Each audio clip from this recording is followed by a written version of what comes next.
Star Report. I'm your host, Star. Welcome to the show. Sunday evening. Let's get down to business. Jim Jones, a.k.a. Capo, a.k.a. JJ, crashed out in Lowe's over some type of dispute. Police were called. He gets to talking all proper. Oh, man. I've got the video. Jim, you're a good guy, man. Last time we spoke years ago, we had a good conversation. But, Jim, you're a whole goofy. You're a goofy. None of us have problems in Lowe's. We have problems in Home Depot. We have problems in Kroger's supermarket, Publix. But Lowe's has some of the nicest customer service that I know of. Can I get an amen in the live chat? Lowe's. They ask if they can help you. Some of them even ask if they want to, you go get your vehicle and they'll wait in the front. Nobody has problems in Lowe's. Was Jim Jones trying to scam troll babies? He was doing something. I don't believe him. And the manager, or the person who in the video when I play it, who he's saying is a manager, is not even responding to Jim Jones, the goofy. He's not. He's just like, what are you, dude? What are you doing? I mean, that's the vibe I got from him. All right, we're also going to talk about shots fired at the correspondents' dinner. Are we respecting the shooter? Come on now. It's going to be one of those nights. Troll babies, are we respecting the shooter? Even though I voted for Trump, the security detail is pussy. The Secret Service, pussy. Some type of tragic mulatto ran past these people in the goddamn hotel lobby. You saw the video. If not, I'll play it. With a shotgun. Some pussy bitch pulls out her 9mm. He's coming at her, and she backs up. Bitch, why didn't you dump two in his chest? White boy Rory, are you ready to call in or Rory texted me last night, concerned about Trump. I said, hey, man, Trump is a New York mobster. That's regular shit. All of your mobsters, and Trump's a mobster. Let's not get it twisted. All of your New York mobsters, Anastasia, Colombo, Castellano, have been shot in the public. They do it for a reason, because they've got enemies due to business dealings. Okay, we're going to talk this evening. Guys, tonight's show is sponsored by StaceyGalore.com/business. I say again, StaceyGalore.com/business, and a few other sponsors as well. Gang some love. Thank you for tapping in, sir. Okay. Oh, he says customer service better than Chick-fil-A. That's a whole fact. Jim Jones, his vibe is just, don't we all know somebody like a Jim Jones who trouble always finds them? Dressed like an overgrown adolescent, woofing, barking. Sheesh. Give me a second, I'll get to it, all right? Guys, also coming up this evening, because I feel like talking to you tonight, we have to talk about Clay Thompson and Megan Thee Stallion. I have to. She's trying to to steer the narrative. She's trying to get ahead of the story, and she's claiming that Clay Thompson cheated on her. Well, with who? Who is the person that he's supposedly cheated? And if he did, he probably didn't cheat, because a lot of you females, not just black, Hispanic, Asian, whatever, you don't know how to control your mouth. And a real man doesn't have to cheat. We slide off and we tell you about it. Bitch, it's your mouth. You can't control your mouth. Combined with the fact that in today's world, all of these females, aside from being vanity driven, they're up on these goddamn mobile devices, social media, talking to nondescript, generic niggas. And they don't know how to stifle the bullshit. That's all I'll say for right now, okay? All right, let's get down to business here. I had a great day for those who care. I might tell you about it a little bit later. Let me get to the first video here. Jim Jones up in Lowe's. Sheesh. totally out of pocket, out of control. Where's that goddamn video? Hold on a second. Doing too much. Here you go. And listen to his how he articulates. This manager decided to take upon himself to tell me what I've done wrong. So tell the people that you're mad that I found these locks for $78 because y'all put the wrong price. Y'all put the wrong price. You don't want to look at me now? You just had a lot to say. You don't have nothing to say? You're mad that I found... What's up, dog? How you feeling? They had the price under it, and we know that all stores, when you make a mistake and keep the items under the price, they have to honor it. You came over here while I was having a conversation with a nice black young lady and proceeded to say, oh, if we place our items anywhere, then that's the price, right? That's how you treat a customer at Lowe's? Are you the manager? You said you're the manager, right? So instead of de-escalating the situation, you added fuel to the fire. You didn't come over here with customer service. You came over here with bad service. Huh? Why? Because I'm a black man trying to do good things? Or what was it? Because I was talking to a black lady. Huh? You have nothing to say? Well, this is going right to Lowe's. Right to... Oh, he's got something to say. He's saying it. You're a whole fucking goofy. Now I'm letting you do all the talking. Lowe's. I hope that you got your job right. What's up, brother? How you feeling? What's up, bro? How you feeling? Good. They trying to kick me out because they made the wrong price on their stuff. Go ask them. And the guy said, yes, it is $78. He called the beast brother. Pay attention. We were refusing service. Remember, you're going to be viral. You're going to be viral. I don't think Lowe's is going to like this. You see how they treat us? You see how they treat us, Lowe's? You're going to be viral in the morning. Lowe's. This is how you manage it. This is how you manage your acts, Lowe's. My name is Joseph Jones. Joseph? All right. Joseph Jones. You said Joseph. I got you, yeah. So that way he told him, look. Bro, you don't even have to explain nothing to them. And then The social media will explain it to them later. And this guy, they will know your name in seconds, bro. You're going to be so viral later for trying to cause this problem. You don't want to de-escalate. You're supposed to be the manager. I hope you have a job for your family in the morning. Now you disappeared because you called police. For what? For what? Can you get someone behind here? He's supposed to be on the 5 minutes ago. Yeah, but he can't. Goofy. Right now, while we're here, can you get someone else to ring him up? Now it's somebody else to ring him up. The manager just came out here and told me that I can't shop in here. He said I did something wrong. Yeah, but Dave went to check the price to verify. You're out of control. Don't come back. Okay, that's all I need. Oh, they're gonna be so viral tomorrow. The price is wrong. I'm right, and he just made me felt like a criminal. He just where's the guy that was right here that just came out here and said this is our fucking policy. This is what happens too much in America. You heard? Pardon me. And I don't like to have my phone out, but shit gets spooky when police come around, especially when we're innocent. We're going to figure this out, right? You can figure it out, bro. I'm just doing what's allowed to do in America, my brother. Is yelling a crime? No. Okay then, bro. Like, just leave me alone. You wasn't done wrong. I was. My money's still up there. They take my money. All right, bet. You don't want to come outside and talk to me, bro?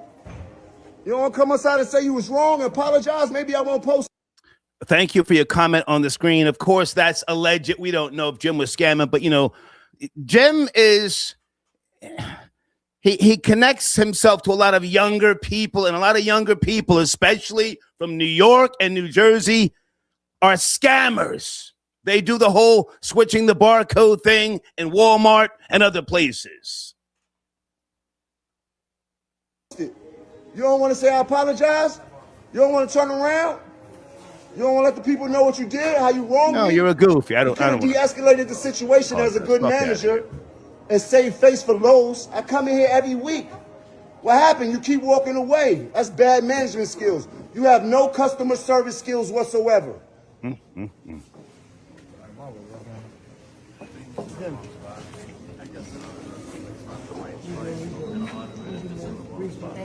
While being right and black in America, this shit crazy.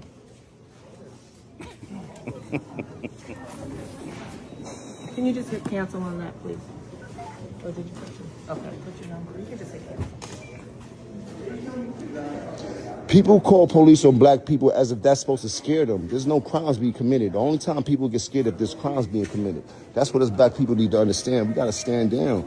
These people be trying to do too much to us over nothing because they feel a type of way, because we're allowed to do the things they're allowed to do. That's what America's here for. It's a freedom. It's a free country.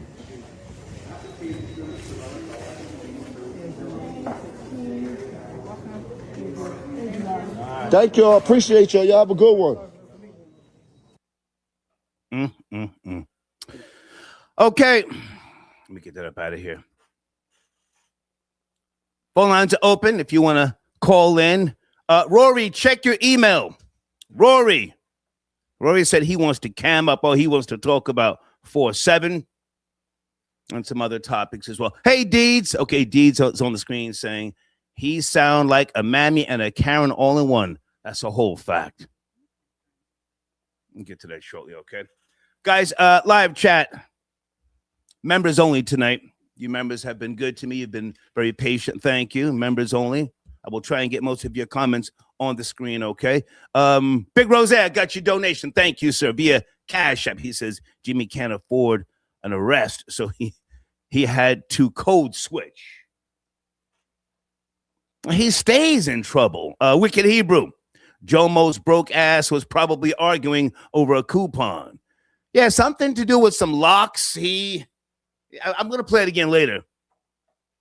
He supposedly caught the locks at a markdown price and crying racism. Sheesh. All right, guys, sit tight. Rory wants to cam up. In the meantime, I do want to get to some of my other content here this evening. Hold on a second. I got a whole bunch of notes. Oh, also, speaking of the New York Knicks, Jalen Brunson. You guys do know that he's not FBA, right? Let me look in the live chat. Jalen Brunson, to my knowledge, is Jamaican. Yes, no, maybe? I had to hurt somebody's feelings via email the other day. They were telling me about Jalen Brunson, FBA. I said, FBA? I said, isn't that mama's nigga Jamaican? And then he sent me a list of people that he thought was FBA. Oh, I hit him with the head crack. Do you guys know that Richard Pryor, his mother was Puerto Rican? His FBA grandmother raised him in Peoria, Illinois, but Richard Pryor was Puerto Rican. Suck on that one. All right, Rory, sit tight. I see you in the queue, pardon me. Rory, are you there? Can you hear me? Rory. Yeah, I can hear you. Okay, I can't see you. Do you want to make the adjustments? What's going on? Oh, there you go. Yeah, we good. White Denzel, how you feel, man? Good to see you. Yeah, I'm chilling. Yo, what a sucker. What a sucker, Jim Jones. That video you showed, what a sucker, man. That's a scam artist. Like, I'm telling you, he ain't got no money, man. He running for a little bit of bread. He taking a couple of boogies with him down to the Lowe's to try to scan every code he can and find a heist. And then that young white boy didn't say nothing to him. You know, like he didn't say nothing. He said, "Oh, the price is wrong." He didn't say nothing about him being black. He let the Goofy do all the talking, and Goofy he looked. That's a fact. I'd be proud of him if that was my son. I'd be proud of him. I wish I had a part-time job at that Lowe's, wherever it was. You know, in my neighborhood where I come from, if he came into the hardware store like that, they say, "Oh, pardon me, the price was wrong." And as soon as he started with that old, we say, "You know what, nigga? Take that, go. Now you're out of here. Now you go. Now you're not buying nothing. Now you're not welcome back to the store. You're not buying nothing. Whatever you got to say after that, I think that's what the manager said, but he didn't feel the need to get into a verbal back and forth with Jim in front of the goddamn police. So they're insisting on like a white on a race conflict in this country. Right. They're insisting. Right. It's not just like in the stores. It's also like they're trying to check out Trump with this black guy out in LA, this sucker out in LA, like they can't understand. We got a real Don. We got a real Don from New York. They can't handle that. We're not Well, trying to hold on. hear all that. You know, we're not Hold on. trying to hear all that. Hold on. Now you and I were texting last night, and I voted for Trump. That's my guy. But now we have to stand on what we've been saying over the decades. Respect the shooter. The shooter ran through the pussy Secret Service, and let me play the video. Ran through them, and he didn't shoot nothing. He didn't shoot nothing, though. They didn't what shoot. He shot? How you got to respect the shooter if he hit a target? He ain't shoot nothing. Hold on. He shot someone in the chest. He shot a secret agent in the goddamn chest. Yeah, right there. Well, I mean, the guy took a Secret Service. He shot a Secret Service. Not that I'm condoning it, but I'm just saying they pulled out and didn't shoot him. Stay right there, Rory. Guys, thank you for becoming new members. I got the white Denzel on the screen with me. He said he wanted to talk about. That's a whole fact. The white Denzel's here, baby. Cam up. Threaten me and cam up. Anybody want to cam up? Send me an email. Yeah. All right, hold on, Rory. Let's get this on the screen here.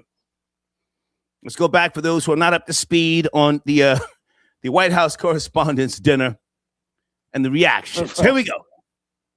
This shooting happened as guests were still, some of them trickling into the event. Our cameras captured the moment that attendees first heard those shots on the red carpet. You'll see them scatter. I'm going to show you the video. I want to warn you, though, that this may be disturbing for some viewers.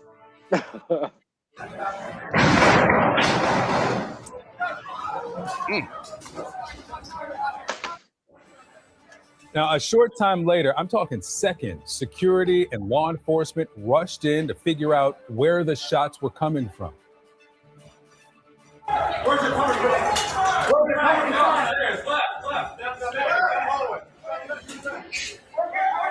Look at this goofy. What's he doing? Taking a knee. Shots were fired at the White House Correspondents' dinner here in Washington earlier this evening.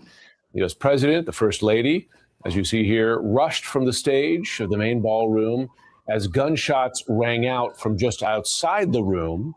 Cabinet members and journalists, myself among them, who were in the room, safe as well. The interim Washington, D.C. police chief says the suspect charged, and here's the video there. You see him racing through a security checkpoint, exchanged gunfire with law enforcement officers before he was subdued.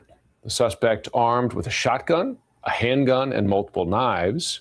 It's jarring to see all those different angles that you played out, people on the red carpet, people in the room, just how everyone experienced this. I walked through that area maybe about 20 minutes before all of this happened and had gotten seated, was coming from my shift at the White House, but got seated, was talking with our group there. And when this happened, there was just a lot of confusion. Everyone shouting at each other to get down, get safe and stay down. But panic in this room, of course, is the President of the United States, the Vice President of the United States, the First Lady. They're all there on that stage. And then you have so many cabinet members, prominent members of the administration, and journalists, as well as their guest there as well. So a moment of panic.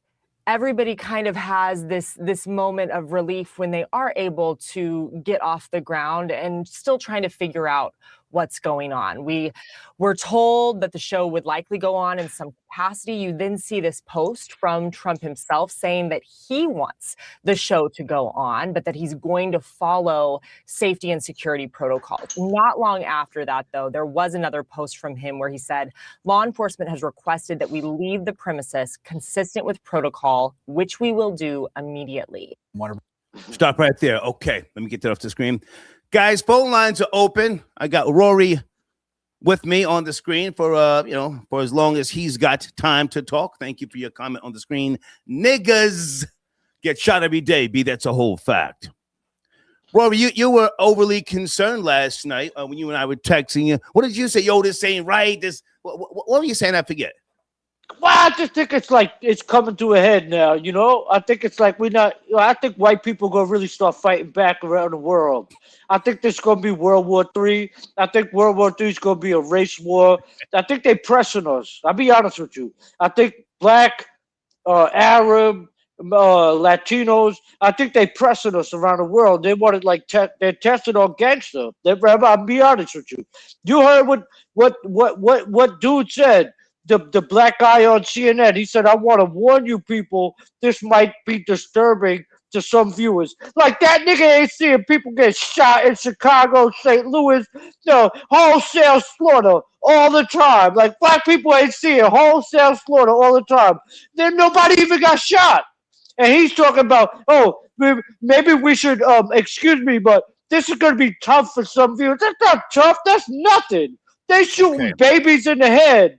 They stomping little girls out on the streets of Harlem. Hang on. You got to be able to hear me. Hang on. It's going to be hard. Now, so we were also texting last night, and I was saying that, New York mobsters, most of them do get shot in public. Trump's a businessman. Right. So Trump is a mobster. Hang on.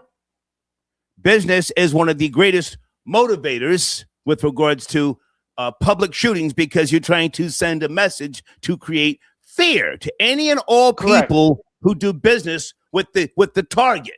Can we agree on that? Okay. Yep. Okay. That's a fact. But Trump is a historic. Trump is kind of a mobster star. Listen, how many U.S. presidents were killed in office? You know this. Come on. I would say 4. It's like 8. Is it 4? Okay, 4. All Republican. 4. All Republican. By the way. So this Abraham Lincoln was a Republican. This is what white people do. So with all due respect, are you trying to push a narrative of fear? This is what white people been doing. Now we got some type of tragic mulatto who ran down. Oh, and he got the busing. He didn't get the job done. I mean, and I'm glad he didn't. But right. Are you not acknowledging the history of Caucasians in this country? No, I'm not acknowledging that at this point. No, they're pressing us. We have a foreign Muslim mayor in New York. We have a foreign Muslim mayor. The only reason he got in is because he got the minority vote, the so-called minority vote. No, we're not doing that. Another reason he got in is because they just so happen to let in a million illegal immigrants to this city alone. 1 million to this city alone that we had to pay for. All of a sudden, we have a foreigner. It's going to go from a foreign Muslim mayor, if we let this thing continue, a foreign Muslim mayor to a foreign Muslim governor to a foreign Muslim president. That's how this thing is going. And they're acting like white people ain't going to fight back. Like they sent this little autistic black guy from Cali out here. He should have stuck to gang banging and drive-bys. You're not going to take out the Don like that. Hold on. Guys, anybody want to cam up? It's Sunday night. We're kind of going off the rails here. I'm going to keep Rory on the screen for a while. He's passionate about what happened at the correspondents dinner. I don't have my contacts on. I think that person's saying, just like the Joker said, nobody panics when things go to plan, even if it's horrifying. If a couple of folk from the hood get shot, nobody panics because it's all part of the plan. That's a very, very good comment. Very good comment. Sit tight. Let me bring some other people in. Christopher, got your donation via Cash App. Thank you so much. The Walk On got your donation. Rory, Detroit Ziggy, the teacher can get seat. Okay. No, Rory's his own white boy. I'm not. Say again? I'm not Detroit Ziggy. I'm not nobody else. I'm for real. I'm down by law. I'm more hip hop than all of you black dudes listen to the show. I'm down by law. I've been to Rikers Island. I fought for. I got into scuffles. I got scars on my face and shit. Yeah, right. Yeah, I'm this and that. These black dudes are soft, man. We're gonna get to a racial show tonight because these black dudes are soft. Maxine Waters, she needs to go. Whoa. You said you want to have a racial show? Yeah, we're gonna get into a racial show. Okay. They picking a fight. They picking a fight. I got your comment on the screen. Star the Shooter is a very popular tutor. Yes, on the West Side. He also is some type of inventor. I don't have that video, but he invented something with regards to stopping wheelchairs he was autistic. They came up with every excuse you could have, in case they put their knee on his neck and George Floyded him for dare disrespecting the Don. Like people don't understand. The Donald Trump used to roll with Fat Tony Salerno. Nothing got built in Manhattan unless Fat Tony Salerno got paid. Nothing got built. He controlled the concrete, which means he controlled the foundations for every single high-rise, every single building in the city. That was his homeboy. So we have a leader and a president that we should all praise and deserve. But unfortunately, the blacks, the Hispanics, and the indigenous people want to bump their gums and get their chat about it. They better stop playing, because I'm telling you right now, the backslap from white people historically, it's going to be that they think that, like, they don't think that we're going to fight back. They don't think that that this isn't going to anti-up the racism and what's happening in this country. Rory, can I ask you to hold on, sit tight?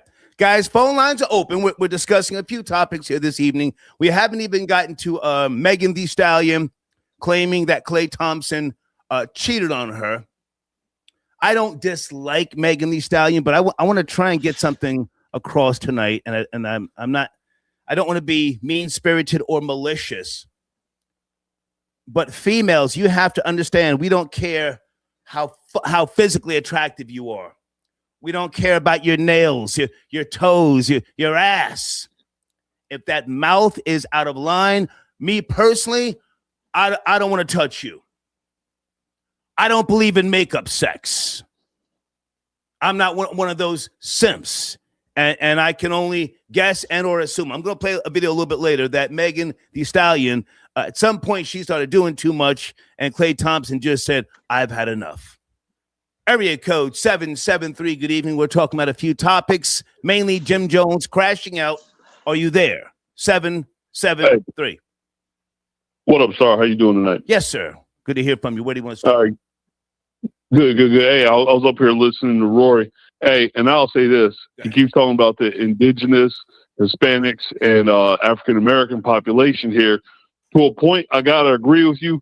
A large percentage of African-Americans, Hispanics, and everybody else, they think the white liberal is their friend. And the white liberal is no friend to people of color. But unfortunately, we're alive with them. And this dude who did that shooting, he was going for the Kool-Aid. He was going for that MSNBC, CBS Kool-Aid. You know what I'm saying? Okay. No, listen, I'm even though I voted for Trump, I'm being objective here. I expect more from the Secret Service, the people who want us to believe that they are the everything by way of the moral authority, the strong arm of the law. Show me how you deal with people. I'm not giving that guy any credit other than the fact that he got through that hotel security. That was Secret Service. He should have been shot down like a wild dog. Yes, no? That's a strong fact. Hey, Secret Service people's heads should be rolling inside the Secret Service for a weapon to get in there. Facts. You know what I'm saying? And for dude to be able to get a shot off, hey, people's heads should be rolling. It makes me want to believe other conspiracy stuff, but I try not to go down that road. Well, it's Sunday. I'm having a beer. Rory, you're having a beer too, yes? Yeah, no doubt. Let's go down the conspiracy road, because you see, and listen, I love and I support the military, law enforcement. But if you can't handle situations like that, if you can't dump a couple of rounds into a motherfucker who's running with a shotgun through a lobby, especially a black guy, that you're ready to kick ass over in Iran. I'm confused. Please. Well, hey, that's different branches of government, but the fact that dude was able to get a shotgun, which ain't small, this ain't like a 22 pistol, he got a shotgun in that location. Hey, it leads me to believe, all right, let's go down conspiracy road. Yeah. Hey, maybe some other people inside the Secret Service was in on the play. Because again, the same way they got shots off on Trump when he was when he got shot in the. Was this staged? Let's go there. What Yeah. was this staged? Nah. Come on. So was this staged? That's my question. I can't go there. I got no idea. But I'll say this: they ain't doing that against. Hey, and throughout our history, and Rory, you were wrong when you said only Republicans Republican presidents got shot. Right. Kennedy was a Democrat. Right. Come on, get it together. Yeah. You know what I'm saying? Kennedy was against Israel. Kennedy was the only one against Israel. I'm sorry, man. I don't mean to interrupt you, but I want to say Kennedy was a maverick. Kennedy was against Israel. Kennedy was for the betterment of our country. Kennedy is very Trump-esque.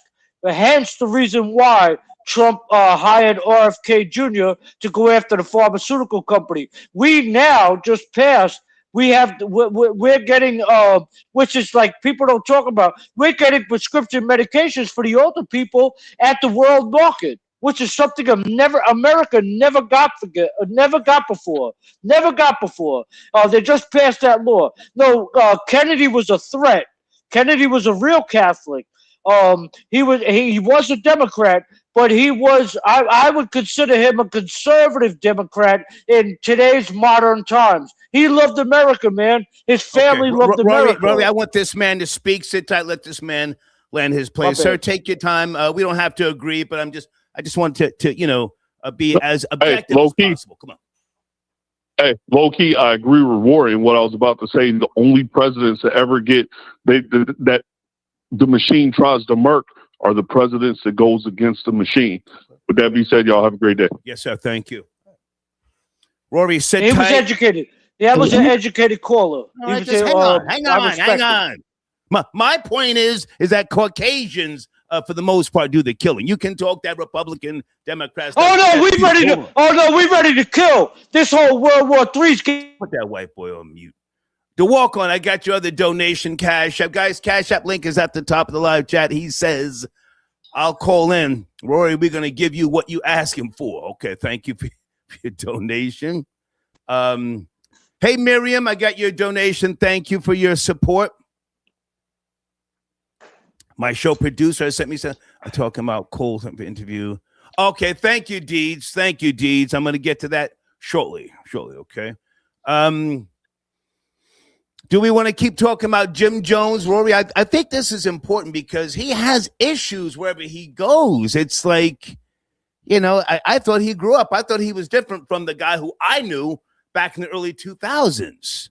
Or do you want to keep it going about the other topic, Rory? Well, I mean, Jim Jones needs to get seen by a real white boy. I wish I was on Rikers Island. I'd tell him, come in my cell with me. Because I saw the thing with the older white people. He started tussling with them on an elevator. And now there's like a young white guy. Right, at the airport. And that was like a senior citizen, somebody over 70 years old.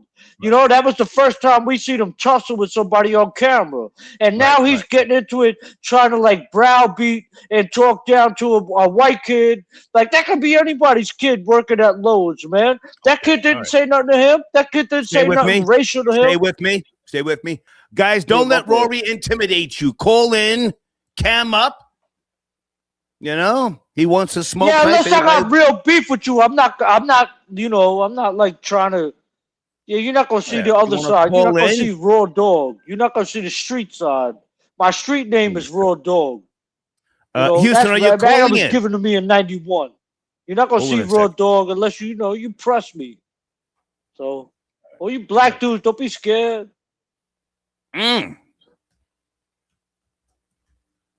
Puerto Ricans too. Don't be scared. Hey, we need more white boys call up. We need more white boys call up. And Rory, did you know that Richard Pryor's mother was Puerto Rican? Somebody just sent me an email saying I broke their heart. Did you knew his mother was Puerto Rican, right? Richard Pryor? Yeah, that's probably why he was gay, because his mother's Puerto Rican and shit. Well, he was bisexual. Right, but did you know? My question to you is the Puerto Rican side. You're not Puerto listening. Ricans is gay as hell. You're not listening. Listen, did you know that his mother was Puerto Rican? That's the question. No, I didn't know that. I mean, per se, I didn't know that. Okay. But Right. I do It's know all right. Puerto Ricans are very sassy. Very sassy. Area code 347. Good evening. We're talking about a few topics. Jim Jones crashed out at Lowe's. 347. Are you there? Yes. Peace, Star. Peace. Who am I speaking to? I just want to give you some props because I know you don't do shout outs, man, but I want to give you some props for your teaching. Okay. And I'm about to get my history degree, man. Okay. I'm about to get a history degree. Nice. From NJIT. Salute. In Newark, New Jersey. Salute. You know, so this is one of the top schools in the universities in the country. I know it well. And it's from you and your guidance. Really? And your education. Oh, thank you, man. And I just did a presentation. It was a short presentation on the British Rothschilds. Ooh. And the changing and shaping of the world that we live in to this day. Very important. And I would also like to big up Rory representing tonight. I really appreciate his dialogue. And, you know, I'm the original man of this land. I'm not an immigrant. Okay. You know, that's first and foremost, man. And I don't even claim to be an American no more because I'm indigenous, man. And we go back before America existed. We are the original owners of the land. Of course. And they took our land in the Indian Removal Act. You know, I have the receipts that we owned the land. We even own West Point. West Point is an Indian name. This is true. We owned all that land. All of that land is our land. This is true. And, you know, but we have been enveloped in what we have going on now. So we're surrounded by people from everywhere in the world. You know, and it's difficult to function with hate towards everybody because we love everybody, you know. Well, and can I jump in, sir? Can I jump in? Yes, sir. Again, I salute you and I wish you all the best with regards to your education and so on and so forth. But now, don't give Rory too much credit here because even though he's a friend of mine, he is the grafted man. Yes. Yes. But his no, sir. He's on the screen right now, and I'm saying he's the grafted man. He does not want to own up to the Manhattan Project and those who created the atom bomb and the atom bomb. You know.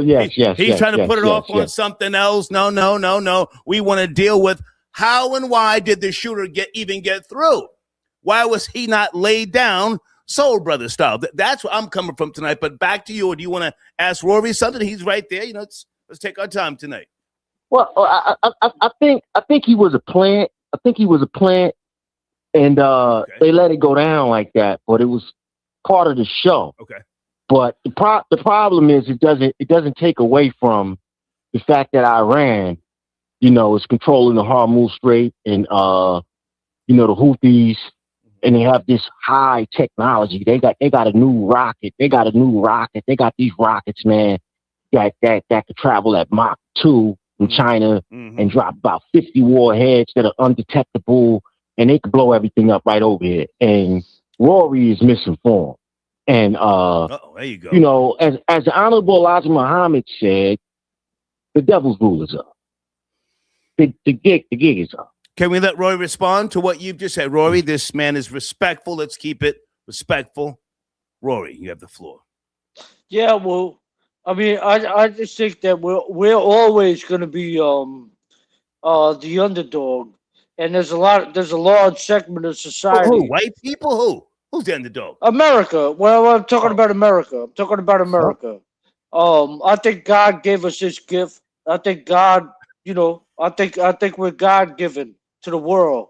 And now white people, you know, it's better off if white people control the masses and control what's going on. It comes down to Christianity and like the Roman Empire, and everything after that kind of was not good.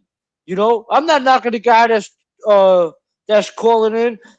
He sounds intelligent. He don't sound crazy. But you know, he also knows that if we allow this country to become minority run, it would turn into Detroit. He knows that in his heart. Well, you don't have a soul. choice. You don't have a choice. What you mean we don't have a choice? Well, hang on. Well, the browning of America has already been set in motion, and stop! We are going to deport these people. Hang on. Even though you and I are friends, you are concerned with white genetic survival. Yes? Of course. Concerned. Of course. Come on. Of course. Not only in Europe, which is our God-given right, because that's our land. You know, just like God gave black people Africa, God gave black people, you know, South America, whatever. This guy's indigenous. He says that's okay. He's indigenous. I tend to believe that there are some African Americans that are indigenous to the land. Like if you're a Seminole and you from deep down in, you know, right, them niggas is black. They from deep down there. They black. You know, so I'm not hating on them, but I'm saying like don't ever try to be like above white Europeans. We gave the world. No. All the you might be indigenous. I give you that. But you never had no geometry. You never had no kingdoms. You never had nothing like that. Your history can never compare. Your history can never compare Rory, to the white European man. Rory, let him respond. The white European man is the god. Rory, let him respond. So you have the floor. Go ahead. Algebra is an Arabic word. Okay, Socrates taught Plato. Plato taught Aristotle. But they all studied in Egypt. So when you get into the building of the Vatican, even when you get into the building of the Vatican, they have the same thing that they have in Washington, D.C., which they took from Egypt. And the Vatican was built later in history. Christianity is a European religion from Paul. Apostle Paul. Apostle Paul is the creator of Christianity. It's a fact. The Pope started out in Spain.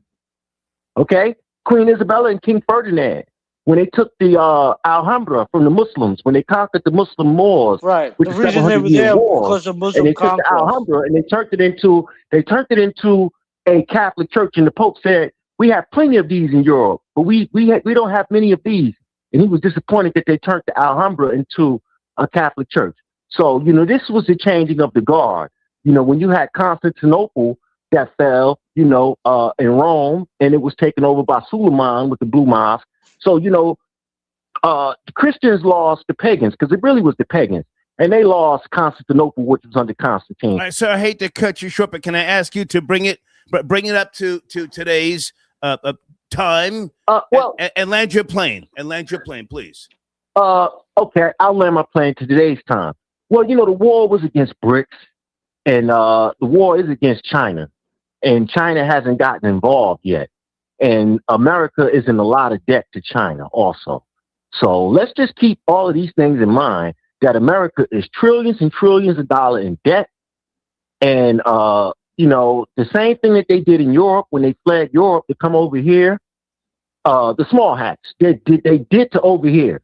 And they put an embargo and a boycott against Germany and started World War II. Okay. And this is the same thing that they're doing against Iran. History is repeating itself again. So I appreciate the call. Salute. Thank you so much. Thank you. Yes, sir. Salute. Thank you. Okay. Everybody hold on. I got Rory on the line with me, the white Denzel. Don't be scared. Don't email me after the show. Don't leave comments after the show in the comments. Yo, I wish I would have known. I'd have called in. He's on the screen. He wants the smoke. Houston, is that you tapping in area code 713? Houston. My nigga, what's pop? Nigga, how you feel, man? Can we start talking about them Knicks? Are you up to speed? Did you watch the game yesterday, game 4? No, I ain't paid attention to basketball since Metal World Peace got to fight. I ain't watched basketball since then. It ain't been shit. Come on. Let me get to this Irish ass nigga right here, Rory. Let's go. The Irish, they had to get the Irish typhoid having asses out of their own country. You are the nigga of the white people, and got the nerve to be dropping the word nigga. They had to separate two goddamn niggas from other white people for y'all to keep from doing incest and eating other white people. And you got the nerve to talk about niggas. They shipped y'all ass into Ellis Isle, goddamn it, and y'all wasn't even legal. Y'all still ain't legal to this day. Ireland don't even want y'all. You Doc Martin wearing niggas. Y'all was walking around here skinheaded and doing all that. Ghettos were meant for y'all. Y'all was over there eating that dirty ass wheat, damn near killing y'allself down from typhoid and shit. And you got your ass up here talking about whatever. If y'all stop, goddamn it, if your sister ain't your child's auntie ass nigga, y'all inbred motherfuckers. Let's go, Houston. Oh, my bad. Let's go. No, let's go. You good. Y'all got the nerve to sit up here and call somebody niggas. Everywhere white people went, they couldn't survive. They couldn't cultivate nothing. Their land was dirty. They didn't even know how to wipe their ass. They couldn't do shit. Over in England right now, the motherfuckers can't do shit. They ain't even got no goddamn army in England. What does the Ireland army uniform look like? Where that shit at? Okay, then you want to sit up here. Houston, can you let Rory respond? We're having a conversation, folks. The lines are open. If you want to cam up, send me an email. If you want to cam up, Rory, you have the floor. One at a time, please. Well, I mean, if it wasn't for us, these niggas still be shitting outside in an outhouse. They don't know nothing about indoor plumbing. They know nothing about, aqueducts. They know the Roman Empire brought the greatest empire the world has ever known.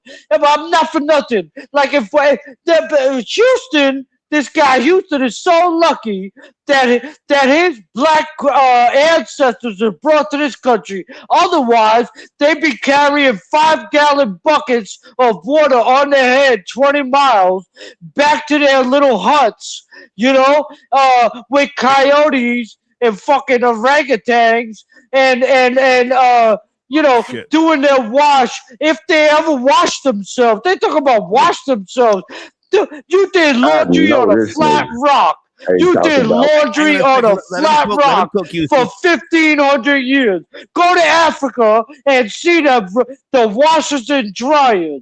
Let's go to Africa and let's go see. This is where your people came from. You talk about where my people came from. Oh, no. You go to Ireland, it's a world-class country. It's a world-class country. You don't have to worry about sticking your arm out the window of your car when you're going down the street without a nigga trying to chop it off in a third-world African country. Houston, you need to stay positive and test negative down there in Houston because all them black holes down there is full of it. Okay, Rory, sit tight. We're going to let Houston respond. Guys, phone lines are open. My main topic is Jim Jones crashed out at Lowe's. I'm going to play the video again. I'm standing with Lowe's. I'm sorry. I don't believe nothing Jim said. Houston, back to you, sir. Go ahead and land your plane. You have the floor, Houston. I know this nigga, his goddamn great-grandfather's over there, goddamn it, flat back and wearing skirts right now, marching in the goddamn St. Patty's Day parade ass nigga ain't talking. Them goddamn motherfuckers ain't got shit going on in Ireland. They got to depend on somebody else. Ain't nobody trying to be over there with them goat beer drinking niggas that's over there. No other country claims Ireland. Ireland is the ass wife of England. Nobody, Australia don't claim Ireland. Y'all niggas y'all walking down blowing bagpipes, your great-grandfather. How the hell you gonna sit up here and talk about that? I can't tell you to pull up your skirt and show your clitoris because y'all already got the skirt on. Ain't nothing but a good wind come through. Troll babies, do I let Houston cook? Do I let him cook? Man, these people ain't got no home country to go back to. Ain't nobody bragging on Ireland. Y'all got sent over here by your own people. They don't even want y'all back like they don't want now. Don't nobody claim they Irish. Y'all stuck over there in y'all little ghettos over there. That's where the ghetto from, nigga. Y'all sitting over there. Y'all lucky that y'all ain't over there where y'all originally from, so y'all want to be eating each other inbreeding. Okay. That's why y'all levels down. And that's all I got to leave with this damn immigrant ass nigga right here. And tell your goddamn granddaddy to goddamn put some oil on his back so it don't get a scrub on it with that goddamn kilt on, whatever the fuck you doing, and blowing that damn bagpipe and be flat. Okay. And I'm out. Thank you. Yes, sir, Houston. Okay. Thank you for becoming a new member. Tonight is members only in the live chat. And I gotta say, I gotta throw a shot because that guy Houston talked about my grandfather. My grandfather never picked cotton. My grandfather never picked cotton. You know what? My grandfather never lost his culture. My grandfather was never on a slave ship. So, Houston, you out of your cotton picking mind. If you want to compare heritages, we could do that anytime, man. But you out of your cotton picking mind, talking about my people folded. Your people, the biggest folders ever in the history of this country, and we accept you. It's all good. But, don't play yourself talking about my grandfather or something like that. Your grandfather was a low-life, illiterate sharecropper at best. At best. He probably didn't even get the title of sharecropper. Probably just a fucking cotton picker. Fuck you, Houston. You can eat a dick, nigga. I'm gonna bring a call in. You good? Bring a call in. Yeah, I'm good. Okay, all right. Let me bring in area code 440. Are you joining the conversation? Talking about Jim Jones crashing out and other topics. Good evening. 440. Yes. No. What up, Star? Yes, sir. Good evening. What up, Rory? What up? Where do you want to start, sir? We have topics on the table. Man, I want to start with Jim Jones, man. Jim Jones out here, putting on for all the black men. We ain't going, man. We don't care about all that age stuff. That old white guy probably said the N-word a few times in his life. Well, hold up. That's crazy. Nobody called him an N-word. Rory, let the man speak. Let's do one at a time, please. All right, so did you see Jim Jones in Lowe's? That's more the current video we're talking about. Did you see it? Yeah, I ain't seen much of it, but you kind of went past it when I tuned in. Okay. But I'm still rooting for Jimmy, though. He's still putting on. He ain't going, man. It's just what it is. Like, they think they can do this and do that, and they can't. But you know what? I want to say this. Rory, you be talking like that because I know you understand the system. Like, you got, these white folks backing you all the way to Europe. You feel what I'm saying? So that's why nobody can't do nothing to you. Because if somebody did something to your old self, you have all these other old white people that's probably in law enforcement, all that crap and stuff backing you up. You know what I mean? So you can be running your mouth for no reason. Can I ask you a question, sir? Can I ask you a question? Yeah. Okay. Now, you can get at him verbally. Why does it always have to be some type of violent threat? He's right there. Right there. Because it's like, hold on. Yeah. Hold on. Now it's hold on. Sir, yeah, my bad. Can you speak without a violent? Can you speak without a violent threat? He's right there. He wants to smoke. Yes, sir. Oh, yes. I don't care about the violent threat. Sorry. Cannabis is driven over here.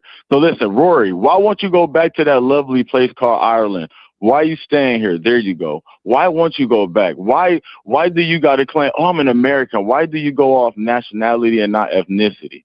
There you go right there. Take your ass back to where you from. Why won't all y'all go back? Well, the reason I do that, I'm going to tell you. So you want him to respond? So I can't do the long running on sentence, and I'm not protecting him. You want him to respond? Want me to respond? Race system of what? Okay, sir, listen. You have to listen. I'm not going to argue with you to try and do one at a time. My bad, sir. My bad. Rory, you have the floor. Yeah, well, the reason I said that is because I'm not. I don't like being. We don't. Most of us don't like being roped up into white people. Like everybody says, white people. I'm a Celt. I'm Celtic. I'm proud of my tribe.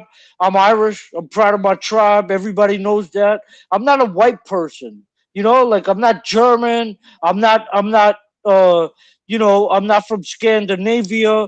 I'm not from Spain. I'm not none of that. We don't do that. Like only black people, Spanish people call us white people. They're like, "Oh, you white." We don't say that to each other. When white people are amongst ourselves, even in America, like when we talk to each other, we get to know each other. We say, "What are you?" "I'm German." "Okay, cool." "I'm Irish." "Okay, cool." "I'm English." Oh, I'm from Norway. I'm from Lithuania. Like, we don't do that whole white thing. So, but I get it. Like, it's an educational thing. Black people in this country need to learn that. All right. Let's let this man respond. Let's let him respond. Sir, you have the last word. Are you there? Are you ready? Hey, I ain't even gonna lie. Rory actually cleared that up because that's actually a big problem where I don't like how whites group themselves white and they don't go by their ethnicity. You know what I mean? I understand, but Rory actually cleared that up. So I don't got nothing to say. Thank you for the call, sir. Thank you. All right. Yo, Star. On the Jim Jones video, though, we got Jim Jones on video. We got him beating up an old senior citizen, and then we got him punking out a 17-year-old white boy with an after-school job. And all of a sudden, he's tough, and he's Black Power. Like, come on, man. Like, get the fuck out of here. What am I missing? Am I missing something? Sit tight.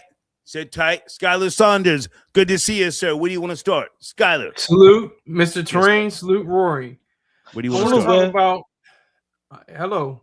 I want to talk about this miscreant, this lowlife who shot up the correspondence dinner. Okay. I wanted to think it was like this. It would have been black on black crime because I think Trump is a nigger and this was a nigger. But I'm also saying for people that are saying that, oh yeah, he almost got assassinated again. Oh boy, like that's not cool at all. There should be no political violence on anybody for any reason. And if it was Obama or something like that, or Biden, they'd be crying instead of it being Trump. I'm saying go against his ideas, go against his style, his swag, whatever, but don't go against his life. I disagree with like 99% of the things he does, but I would never say for him to lose his life on account of his ideas. But now, hold on a second, Skylar. You approach this on your platform. Promote your channel.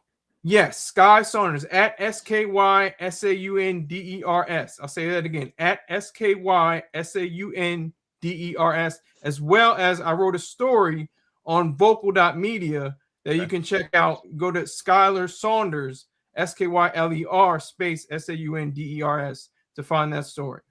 So let me throw something at you. You said you don't believe in political violence. Absolutely not. There should be no political violence. Well, with all due respect, and you served in the military, this country was founded on violence. Yes, not political violence, not in the sense of assassinations. I beg to differ. Okay. Yeah. Yes, political violence.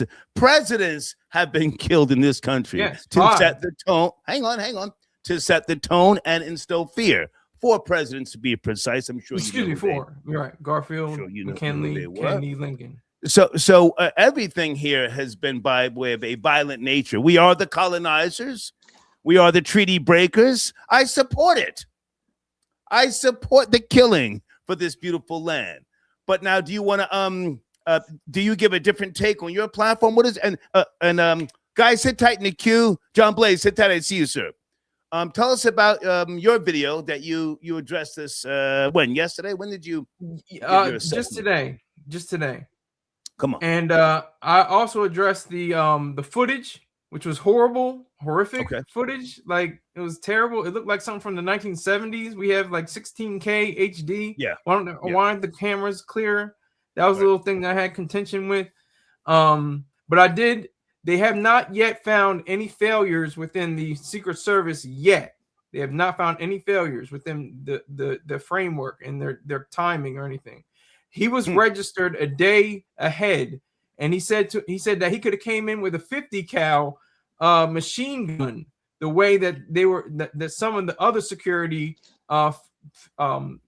personnel how they operated, he could have came in with all kinds of big weaponry. So, he was almost bragging about it. So, that's just goes to show you. But Trump's Secret Service actually did the job. They actually neutralized. Well, they didn't neutralize, kill, but they subdued him and brought him to justice. Okay. Can you hold on, Scott? I'm not rushing you off the phone. Yep. Big Rose, I got your donation. He says, old white man knew what to do. Call the AMBO. Okay. I think this is John Blaze. Area code 415. John Blaze, is that you, sir? Yes, no?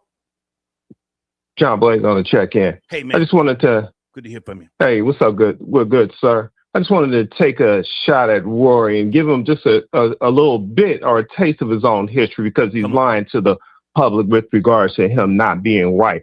Yes, of course you were white. You were given the fire department. You were given a police department. You were given the mechanisms that actually oppress the black folk. Now, you're not a supporter. You got to look at your history, and you got to be proud of your history. You got to be proud of the history to which actually the creation of the KKK was done by your lineage, okay? Because you had Scottish settlers who had a hand in America's racist nightmare with 6 Scottish American former Confederate officers responsible for the formation of the Ku Klux Klan. Now, see, that's what Rory don't want to tell you. Now, there's a historian by the name of Neil Oliver who had investigated Scotland's links to the white supremacist group years ago. Rory is not going to tell the public that because you want to make himself seem as if he's not white. Rory, you are white, and you got to be proud of your white heritage because, you know, this individual by the name of Neil Oliver traced the movement origins to the 6 soldiers on their return from the Civil War. The names of these soldiers was Nathan Bedford Forrest, a former Confederate major general, proud of his Scottish roots. You see what I'm saying, Rory? So you have to go back to your own goddamn history. Now, there's another one by the name of Oliver who also points to the role of another man who claimed to own the Scottishness, so he gave the renewed impetus at the beginning of the 20th century, owned his Scottish root, owned the creation of the KKK. So be proud of hanging these niggas from the tree. Be proud of actually taking off the phallic of a black man, to which that's something that you know that's your history. Now, you look at the roots. You want to go back to the author Thomas Dixon, and he would go ahead and explain to these black folks how the Irish are, without question, the creators of the most violent institution in America, which is the KKK. So I just wanted to go ahead and just chime in and give Rory a little bit of an understanding of its own history, understanding on how the Klan identity, the idea of the Klan or the fiery cross they used in Scotland in centuries past to summon the Klansmen to arms, you know? So, Roy, you look at your history. By 1915, there was a novel formed the basis of The Birth of a Nation, to which the film directed the Hollywood legend D.W. Griffin, which portrayed the world where white people were enslaved and by black people in charge. This is your history. You have to go back to your history, okay? Because if you don't, you're lying to yourself and you're lying to the public. Now, I'm not trying to go ahead and make the potato chucker feel any less than who he actually are, but you have to go back and you have to understand your own individual history. John Blaze, can we let him respond to yourself? Can we let him respond? John Blaze, if I can retort. Yeah, if I can retort real quick. I just want to say, you know, the problem with the history and art of Irish blood in America is because there are 6 counties in Ireland that are under British rule. Half of the population are actually English. They were implanted. For 800 years, they ruled the whole Ireland. The whole island. And the reason that Black America in the South is predominantly, almost exclusively Baptist or Protestant, that's the Church of England. That's the Church of England. Irish Catholics were the ones who suffered. Irish Catholics were the ones who didn't immigrate to this country until well after, slavery had already been abolished in this country. Most of us came in the 1920s. You know, my grandparents on my dad's side came into Ellis Island. They took the boat into Ellis Island. They stayed in a jail underneath Ellis Island. People don't know they got a jail underneath Ellis Island until your people come and claim you. So you're not a welfare of the state. You're not asking the state for something. There's a real history gap in America where I do know and I acknowledge that a lot of black people have Irish last names. But the reason they have Irish last names is because they were the slave owners of the indigenous Irish people. And after being there for 800 years, they had married into and tried to breed us out. You get it? And they started taking over. They also forbid us to speak our native tongue. And now we speak English since that time. The same people that were the slave owners of black Americans were the same people who were slave owners of the native indigenous Irish, the Celts. Those people were plantations sent over from England to be our slave owners. So if you get the history correct, John Blaze is not a stupid person. I get that. He's well read. But this part of American history is very misunderstood. There's a reason that there are Catholic churches throughout the Northeast exclusively. And there's a reason that there's a baptism and a revival and everything else you get down south, except for Catholic churches. We have the most beautiful Catholic churches in the world in New York. Rival only ones compared to us is Rome. Only ones in the whole world compared to us. So everybody just needs to learn the history, as far as that goes. I respect John Blaze. I mean, nigga, a little fruity. It's all good. I'm pro LGBTQ. It's all good. He can raise his estrogen level to 10. It don't bother me. I live in New York City. I'm from New York. I'm used to dealing with black girls. He's like somebody that has 6 black sisters and no dad around. And, okay, can we let him respond, because you're making it personal as opposed to discussing. No, it's damn right, it's personal. Okay, all right. John Blaze, you have the final word. Well, the potato chucker just went ahead and created a false equivalence with the information that was provided and put on the table, which some would call a red herring. Now, one thing you have to remember that John Blaze is a proud father of 4 boys, one that actually about to go to Berkeley. I'm very proud of that as far as being a proud father of 4 young black men. But we have to remember the history to which the false equivalence that was just put on the table by the potato chucker, the one who actually loves to swing around on a pogo stick every now and then, the man has to remember that a group, including many former Confederate veterans, founded the first branch of the Ku Klux Klan as a social club. And this group were Irishmen out of Tennessee in 1865. The first Tennessee. 2 words of this organization Tennessee. You didn't say derived from the Greek word kyklos, meaning the circle. So I don't want to take up too much time. I just wanted to go ahead and educate the potato chucker and give him an understanding of his own real history as far as the creation of the KKK out of the Scotsman's face. Okay. Peace. Thank you, John Blaze. And salute to the real one. Yes, sir. Yes, Thank sir. you. Okay, all right, guys, hold on. We have to acknowledge a Choke No Joke impersonator. He is now a member. Choke No Jike.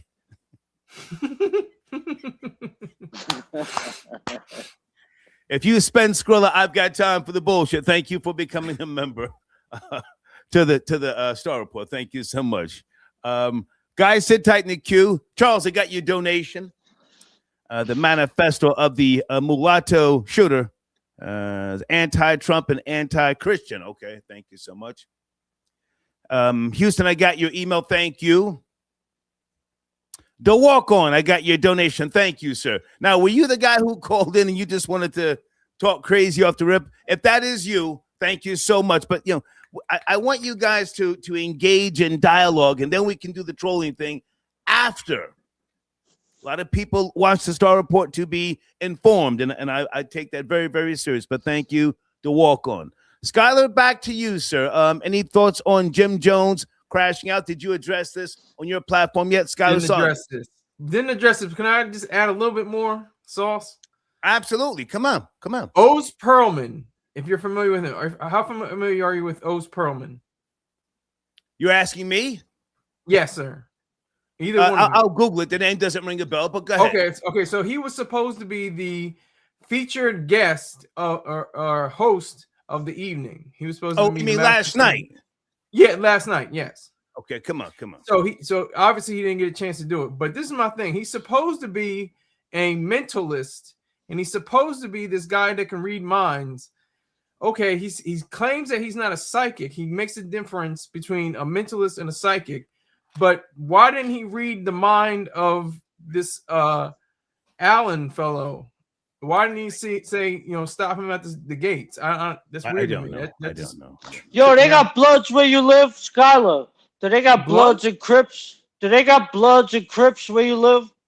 Not where I live, but I think in the city, Wilmington, Delaware. I think they do. Oh no, they gangster Wilmington, Delaware. They gangster like that. 2014, Wilmington was the murder capital of the United States. Look that up. Okay, and wasn't all black people shooting other black people? Yup, you're exactly right. Okay. It's true. Makes sense. I mean, Wilmington is 71% black. God bless America. God bless America. Area code 586. Good evening, 586. Yes, sir.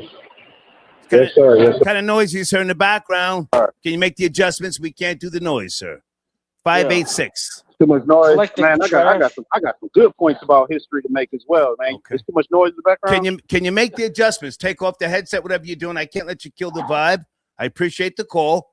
Oh man. Let me call back, sir. I got some points about history. All right. About real American history for the white boy. Thank you, sir. Thank you. Yeah. Sounds like he's on the clock working sanitation. Don't it? Call over That's a here. union job, sanitation. It's a hell of a job. That's cool. Get a good pension. Area code 646. Good evening. We're discussing a few topics. Are you there? 6-4. Good evening, Star. This is Paul. Hey, man. Good to hear from you. Paul checking in. How are you, sir? Yes, sir. What do you want? Just listening to the great show. Thank you. I am an Irish American, by the way. I'm Irish American. Oh, salute my dog. And how you doing, sir? I think there's two waves of Irish who came to the United States. There's ones who came during colonial time, during slavery, and then there are ones like my family who came around 1900, post-abolition, straight to New York. Like I've never had a family member who lived anywhere other than New York, and my father, grandfather in the fire department. You're from the Bronx, right? You're from the Bronx, I think. We Yeah. My family's from Highbridge. Yes, sir. That's right. Yes, sir. But I don't know about this argument of Irish were slaves too and this and that. I mean, we are white people in the United States, in the modern times. So I don't know what that's all about. But a lot of times you hear people say, "Oh, you own slaves. You own slaves." I think the majority of white people in the United States now, I'd imagine more than half, probably trace back to people who came here after slavery, like Germans in an industrial revolution or something. But we walked into a white supremacy system that was in place, and we kept, and it continued. So, I just want to clear that up. Okay. I just watched Jim Jones. This kind of relates. I just watched Jim Jones, and I gotta say, to me, he was in the right, because I've never had anyone, criminalize me in a store because of a wrong price tag. That guy's supposed to walk up to him and say, "Excuse me, sir, I didn't see the price. I was wrong. I would like to apologize." That's how business works, or even on a street corner. So, he didn't throw blows or crash out or anything. So, looked right to me. This happens every day. So that's my 2 cents. And stay with me. Please. Now, all we have is Jim Jones' track record. Very much a hothead, back in the days. He was one of the people who, he did a whole lot. I'll just say that in the early days of the 2000 era, the threats, the fake tough guy stuff. And, so he has a history. It's his brand. Yeah. Well, it's who he is, if you ask me. And sometimes people who always seem to find themselves in a situation where they're being picked on or something like that, it speaks to their true character.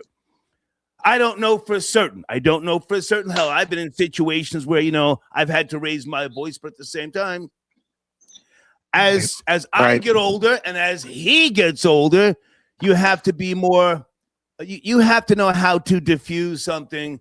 Listen, I carry firearms legally. I drive around with an AR-15 in my fucking back seat. If somebody flips me off and say, "Oh, fuck you," driving, I usually say, "Go ahead, just go." because I'm older. I don't want to get out, dumping the goddamn AR-15 or get into some type of nonsense. There's times when, somebody, the cashier might say something slick. I pretend I don't hear them. I say, okay, thank you, just bye. But he's past that point. He's past that point.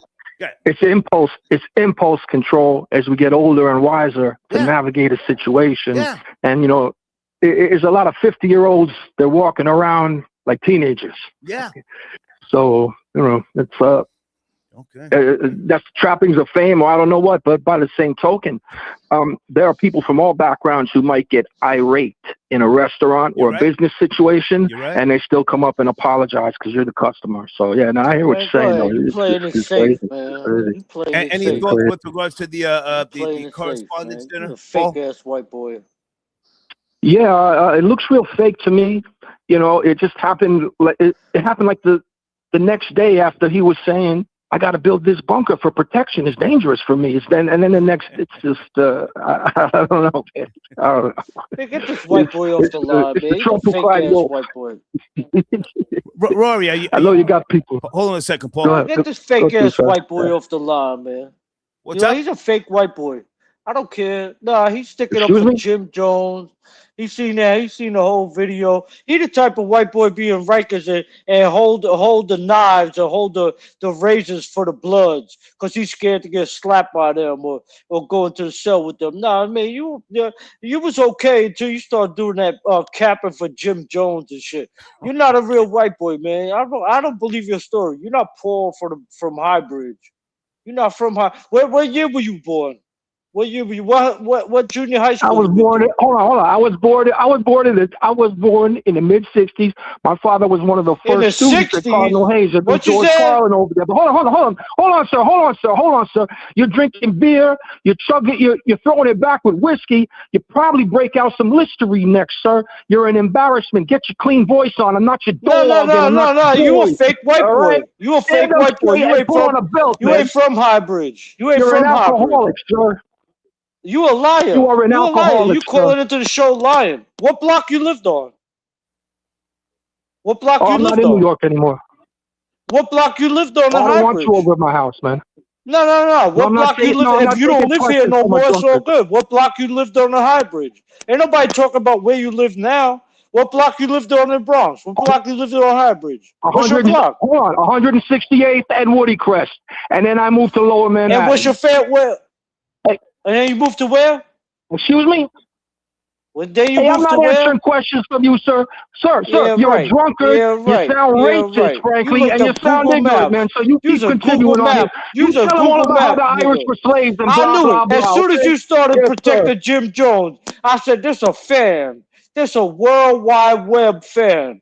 This one of these dudes. There's a lot of people calling into the show, claim they from LA, claim they from New York. No, you soft, man. Nah, you soft. You would never claim, you would never stick up for Jim Jones if you was a white boy for the Bronx. I'm from Kingsbridge. I'm not lying about that. I'll put my birth certificate on screen. I'll put my birth certificate on screen. I'm right here looking at you. I'll go get my birth certificate and put it on fucking screen. Like I'm lying. Everybody in my neighborhood knows me. They know me and my brother. They know me and my I left there at 14 years old. And everybody in that neighborhood still knows me and my brother. You a liar. You calling up here trying to be somebody you not, man. Get out of here. I knew that. I didn't hear the last part about you and your brother. These dudes are soft, man. These guys be close unless they ready to cam up. Unless they ready to cam up or they, Star came at me. That's my boy. No, I'm all right. I like my anonymity. He knows I live in Manhattan. He knows I'm a real motherfucker. He came up with me and him chill. The last word. Rory, hold on. Paul, you have the final word. Land your plane. You fake ass Irish, the worst set of people. Man. I'll talk you later, man. Okay, Sloop. Okay. All right. Me and my people beat you up, man. Me and my boys beat you up. Everybody hold on. Tech 9 Crypto 483. Jim did a play to keep himself and the podcast in the algorithm. The beef between he and 50 died down. Okay, that makes sense to me because he was the total aggressor. And I'm not just taking Lowe's side because, I'm a Jim Jones hater. I'm not a Jim Jones hater, but, objectively speaking, I do believe that he always finds himself in some type of trouble. That's a good comment right there. But he don't never settle it. He finds himself in the troubles, but he don't never settle it. Yelling at a young boy, 18 years old in Lowe's, it's like that's a flex. All of a sudden, that's a flex. It's like, man, get out. Like I told you, in my neighborhood, even if it was a Lowe's, in Elmont, in Franklin Square, in my neighborhood, if he would have came, like there would have been a black dude from Jamaica, Queens, came in talking that shit, and the wrong price was on there. We would say, yo, that's the wrong price. And then he would say, get your fuck out of here, nigga. You're not getting the fucking shit. You're not getting it for that price. Get your black ass the fuck out of here. I swear to God, that's how I grew up. And I would expect the same. If I was in Jamaica, there was so many people. We used to go at lunchtime and buy drugs in South Jamaica, Queens on Farmers Boulevard. Come on. And there was a lot of times they started sticking guns to people's faces and robbing them. And then people stopped going there, It was like, oh shit, they getting crazy. Like, Carmine got robbed. They stuck a gun in his face. He tried to buy like a 20-piece or something like that. It just because we were white boys. And we were just trying to cop. Rory, stay with me. You're doing great. You and I spoke earlier. You said you were going to have a few beers. You're doing good. Sit tight. I got a couple beers. A Boogie says, I got 100 cash. Jimmy will wipe the concrete with Rory. Skylar Saunders, jump in there, man. What's going on? Are you? Wait. Who's going to wipe the concrete with me? Who? He says Jim Jones. Hey, matter of fact, hold on. I'll fight Jim Jones for free. Yes. Okay. Sit tight, guys, because right, Jim Jones. Sadly, the 15-year-old killed in Queens. For those who don't know, Roy Wilkins Park. They arrested the alleged shooter. Now, this is a New York story, but hold on. I got something I want to say about the people in the area, and I'm not going to play the video of the shooting. But if you don't know this story, I saw the video where the alleged shooter was punching on the kid, the 15-year-old, and you had a bunch of black people that did not intervene. They kept saying, fight back, fight back. Adults and kids. So he has been killed. Hold on. And they finally caught this kid. Now they're screaming at him as the police are walking him out of the goddamn police station. Here we go. A teen accused of shooting and killing a 15-year-old in a Queens park stood before a judge today. 18-year-old Zahir Davis from Queens faces a slew of charges over the murder of Jaden Pierre. Chrissy Collegian was in the courtroom with the victim's family, who didn't hold back their powerful emotions.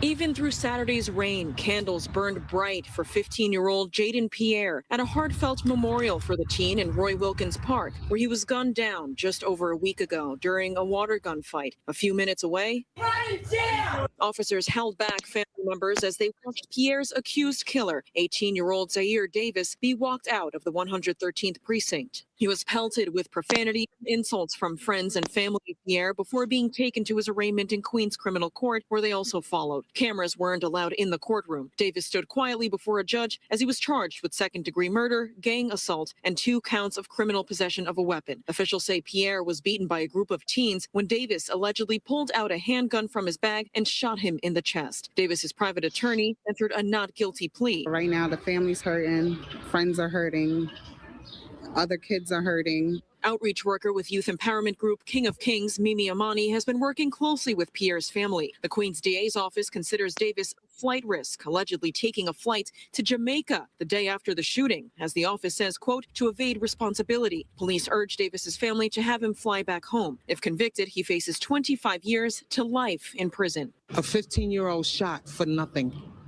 A life is taken. This family now have to learn how to live their new life without Jaden. without them, and that's a process. Carolyn Dixon with organization Where Do We Go From Here also lost a son to gun violence and is helping support Pierre's family through their darkest hour, saying loved ones just want their cries for justice to be heard. We have to get these guns out of our community. Then we can consider other resources and doing something with the youth in our community. Davis is due back in court next Wednesday, the 29th, outside Queens Criminal Court. Christy Kalishian, CBS News, New York. Okay, I just wanted to say something here with regards to that sad story. Condolences to the family. However, for those of you who saw the video, that young man was getting punched, and it went on for maybe, I don't know, maybe 10, 12, 13 seconds. And the people were saying, hit him back, hit him back. You have to do better. In the neighborhoods, you have to do better. You can't always think everybody who's fighting, it's funny. You're looking for content. 15-year-old lost his life. Now you're crying wolf.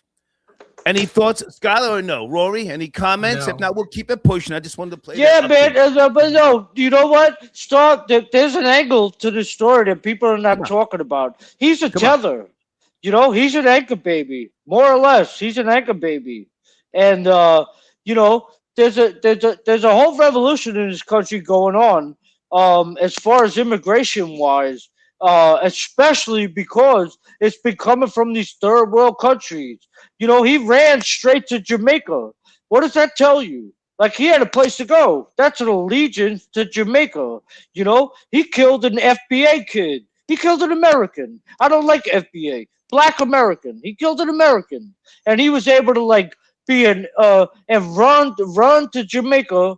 You know. Did you mean to say you don't like tethers? No, I definitely don't like tethers. No, I definitely don't like tethers. We have I thought you said you didn't like FBA. I don't want any foreign black or Latino people here for the next 50 years. Okay. That's a fact. We have enough here. We're okay. Our percentages are good. Let me jump in. I appreciate what you're saying.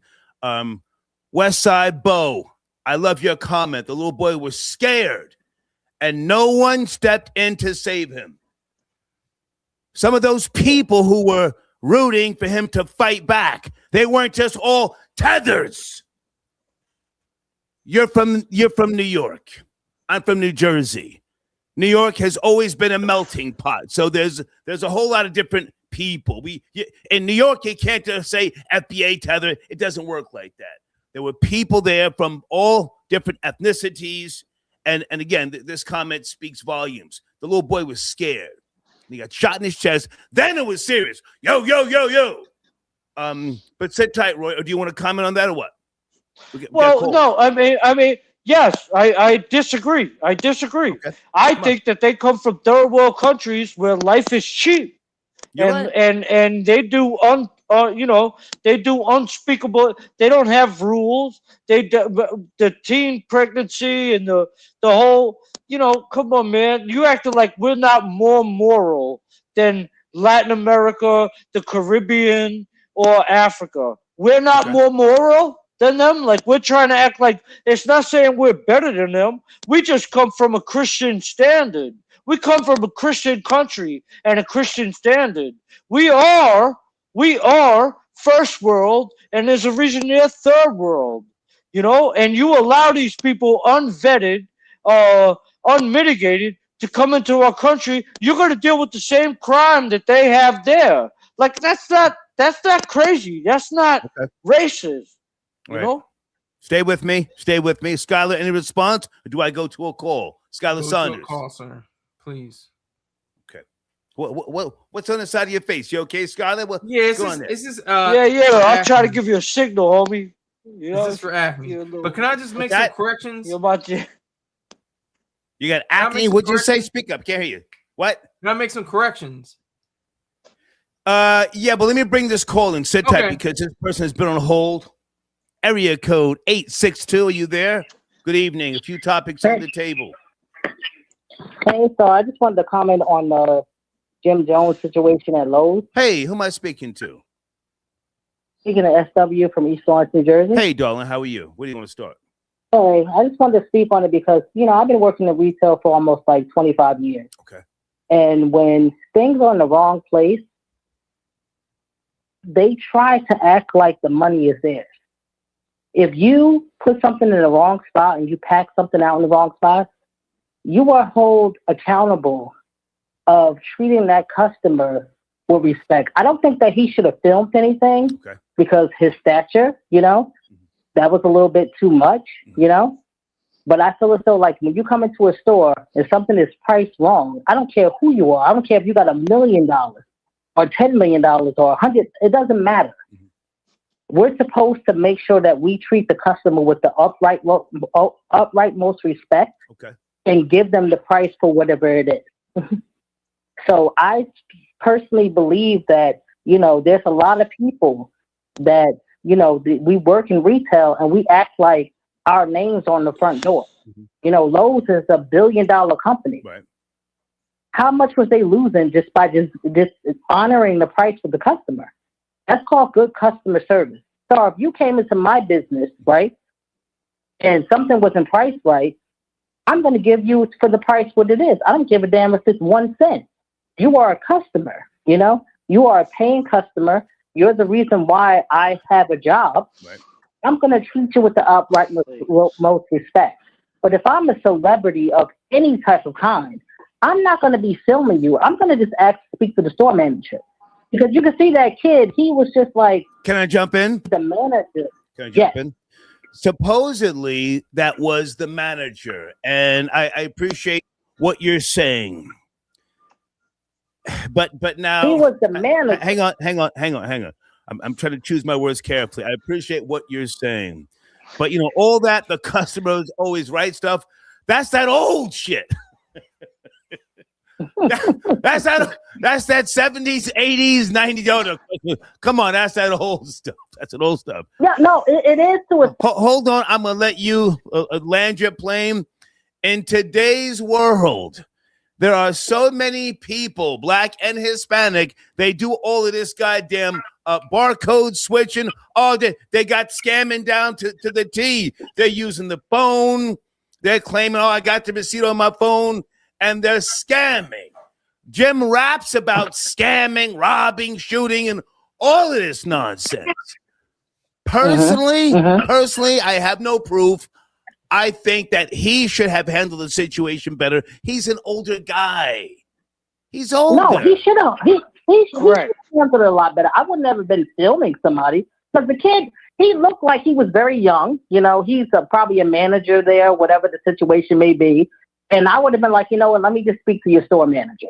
He wasn't the store manager, obviously, because he was very young. I'm like, well, let me speak to the other manager. Like I said, I've been working in retail for years. You switching up. Now all of a sudden you switching up. Hold on, Rory. Let her speak. I'll come to you after she speaks. Yeah. Go ahead. And I understand the logistics of it all because, there's certain times where things are going to be a penny and we don't remove them from the shelf. Right. And the customer comes up and they're trying to buy something. And it's a penny. Yeah.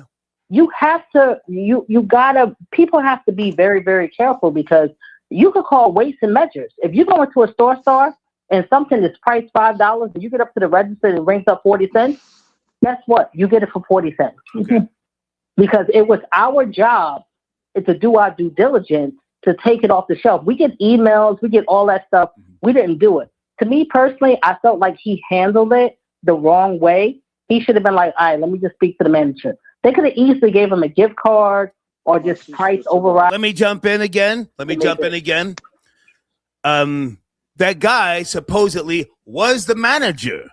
Jim said that the guy told him he was the manager. Nobody else came from the back. The police were there. So let's go with that guy was indeed the manager. Maybe he was in his early 30s. We don't know. Maybe he wasn't a kid. Now, you see, I'm a great listener. I'm a high school dropout, but I'm a great listener. Jim said in that long-ass video that he's in that Lowe's all the time. Do you think that he is known as a troublemaker?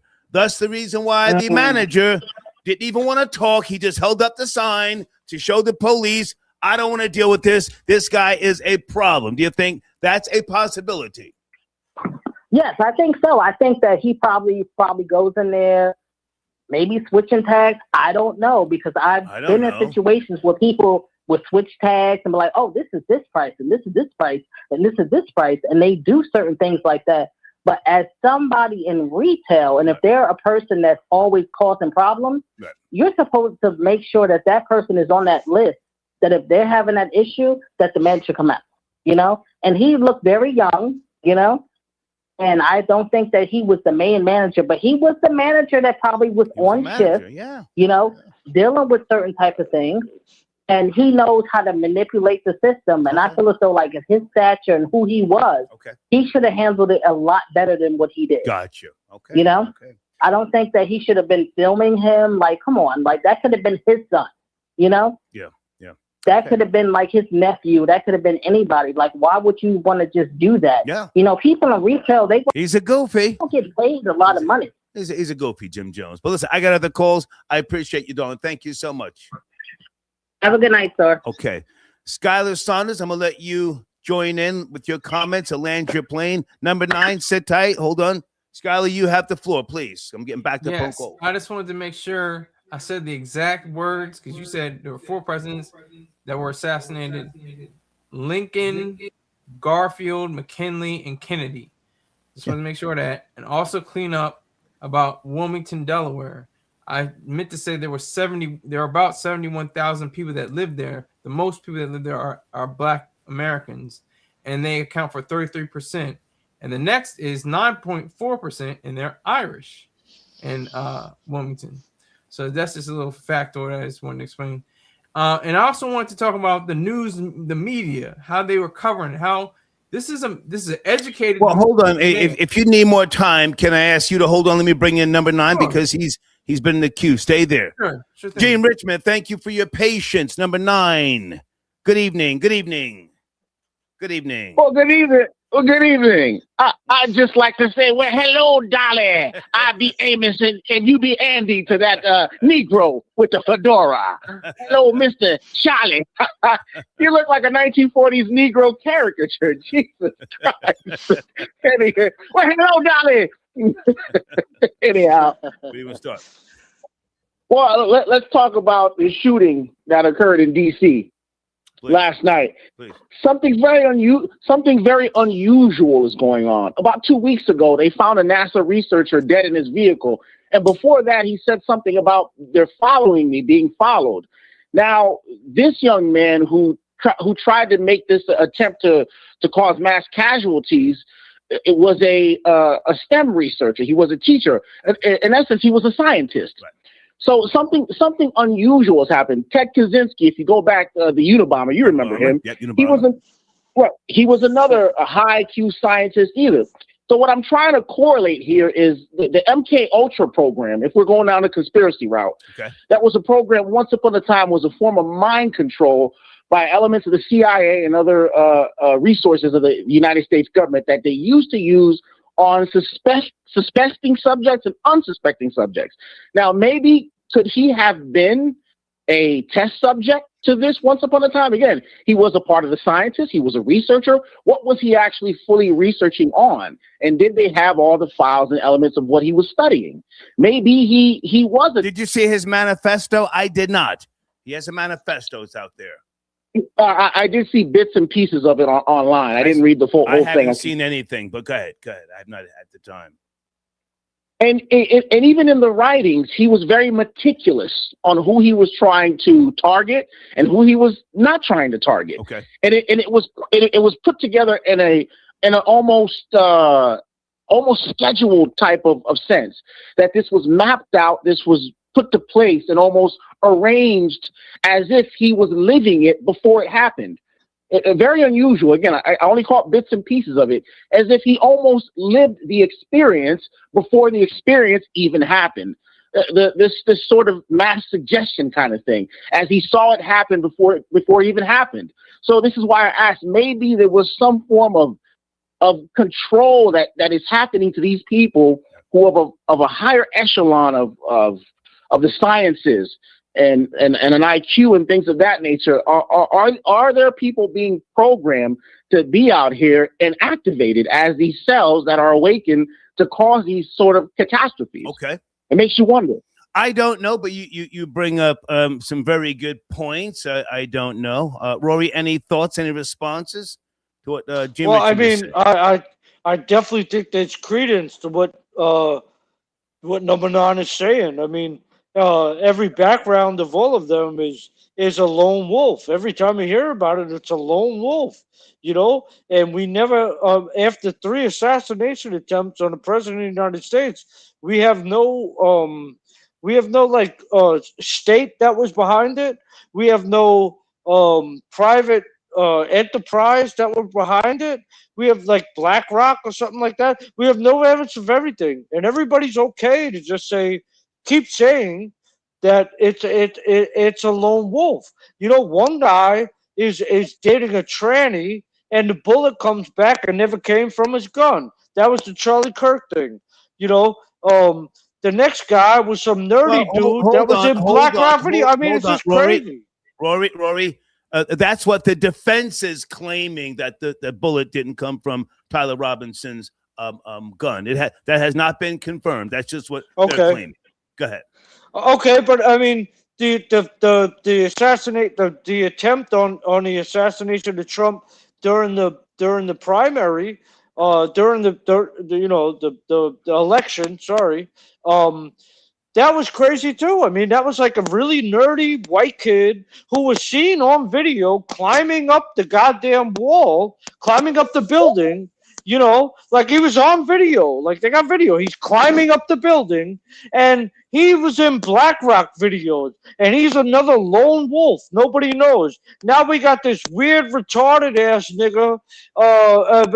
So they say he's on the spectrum from LA. You know, the hub of weirdo style shit, and now he's another lone wolf. Nobody knows anything. I find it hard to believe that like there's no backing behind these people. There's no like professional. Like you got to be kidding me. You know, you saw, like you said, Star. You saw how fast that guy ran through that. That's not some I'm guy still on in autism. shock that he was not shot. Hang on a second, Rory. That's what I'm saying. Stay there. Yeah, that's just crazy. Dean Richmond, can you speak to? I mean, maybe it's me. The Secret Service in the lobby of the hotel when he's running with the shotgun. The female steps back. She pulls out her firearm. Why didn't she shoot him? Because she wasn't white. Well, again, because she wasn't white. Again, this just goes back to the level of incompetence. You know, and I got nothing against women, but I just can't do the female law enforcer, female cops, female Secret Service agents. They just don't. When you're dealing with a woman and that kind of authority, they're always like 5'1" and 110 pounds. When you're a male police officer or a Secret Service agent, you have 2 threats to deal with. You got to deal with the perp and the woman, because she'll get tossed around or stomped out like a rag doll, and then you have to help her. And then you have to deal with. You got to help her, and then you got to neutralize the threat. You know, it's just, you know, these DEI women, people of color hires are either A, inadequate, i.e. the women, or B, they can't pass the natural testing, but they get put in because of DEI, i.e. people of color. It's just, it has to stop. I mean, these merit positions, especially positions of high security, such as the Secret Service, it's just, they have to reevaluate who these agents are and the positions that they're putting them in. I agree. They're 5'1" to 190. You'll be a generous. They're not 5'1", 110. They're 5'1", 190. Guy in these bitches been eating food, deep frying food their whole life. Can't help nobody. You see them waiting on a subway track, and if anything jumps off, not only you got to defend yourself, you got to protect this bitch so they don't get the gun off of her. That's the goddamn truth in New York City right now. You got old Indian women walking around with a 9mm. Any old body could take that shit off her hip and punch her in her face. It's just like, it's insane. Rory, I need you to stay right there. Skylar, land your plane. I'm getting backed up here. Skylar Saunders, and promote your platform, please. All right. I'm just going to promote my platform and land the plane. Sky Saunders on YouTube. Skylar Saunders on vocal.media. Thank you for the platform, Mr. Terrain. Salute to you, Rory. And have a good evening, gentlemen. Yes, sir. Good to see you, Skylar. Okay. Goodbye, Amos. Goodbye, Amos. Goodbye. Easy. Okay, Rory, you hanging out or what? We got more calls. Yeah, we're chilling. What's that? You're right. Skylar Saunders looked like he needed a lemonade. Easy. Martin Luther King Jr.'s grandson on the porch. Well, hello, Dolly. Well, hello, Dolly. Number 9. Did you know? Number 9. Hold on a second. Before you go. Did you see the sad video of the young man, Jaden Pierre, who was shot out there in Roy Wilkins Park in Queens? Not that you had to, but did you see it? They finally caught the goddamn alleged shooter. Are you up to speed or no? I did see the video. I mean, that's not only heart-wrenching, but it's horrendous. And, I got to agree with Rory. New York has turned into this third world cesspool. Like you said, it's always been a melting pot. But remember, let's look at the different melting pots of New York. You have the Italian and the Irish melting pot, the Polish Americans who assimilated in one generation. But now you have this third world cesspool of people from Africa and the Caribbean and the Middle East, and they don't plan on assimilating, and they bring their country from there to here. Yeah. They just transport it from one place to the next. They live in these. Many of them are 50 years behind us in this first world nation, and they come here and it's all out savagery. And what happened to that young man was disgusting. And that 18-year-old should be making a huge example out of him, but it's not going to change. Remember, I brought up the book, The Bell Curve, last time we spoke. Right. It's something wrong with black people. It's not just, I understand people talk about the upbringing in the community. I get that. But there's something genetic, there's something biological going on in the mind of black people that a good parenting skills just not enough. Yeah. Just not enough. Let me jump in there for a second. Maurice, I got your donation. Thank you so much. Maurice from www.hudsontubs.com. He says, whoever paid for that flight to Jamaica should be charged with aiding and abetting if the guy didn't pay for it himself. That's a very, very good point. Let me also add this. Someone sent me a video. I don't know where you're from. Is it Larry? I don't know where you're from. But here's the point. The shooter, whoever the shooter was, right now they're saying that the shooter was the guy who was they did the perp walk. He should not have a gun in Queens, New York. Whether it was an accident, he was pistol whipping the guy. No one cares at this point. You should not have a gun. That's the point. Whether it's murder, manslaughter, and if you saw the video, people were standing around watching this guy get hit with the gun, getting punched on. I want to see some people be put in jail. Number 9, I'm getting backed up on calls. Anything else you want to mention or promote on your platform, Gene Richmond? Well, I just want to say it's always a pleasure to be here, and we'll see what happens with this whole with the whole Trump saga. I'm enjoying it. Yeah, man. Good to talk to you. Thank you so much for tapping in. Thank you. Okay. All right. Someone is calling back. Area code 718. Please sit tight. Rory, you good? You got to go or you want to hang out some more? Hold on a second. Rory, can you hear me? Yeah. I'm chilling. You good to hang out? Yeah, I'm chilling. Quick, okay. Can I say, God bless the family that lost a young boy, 15 years old. God rest his soul.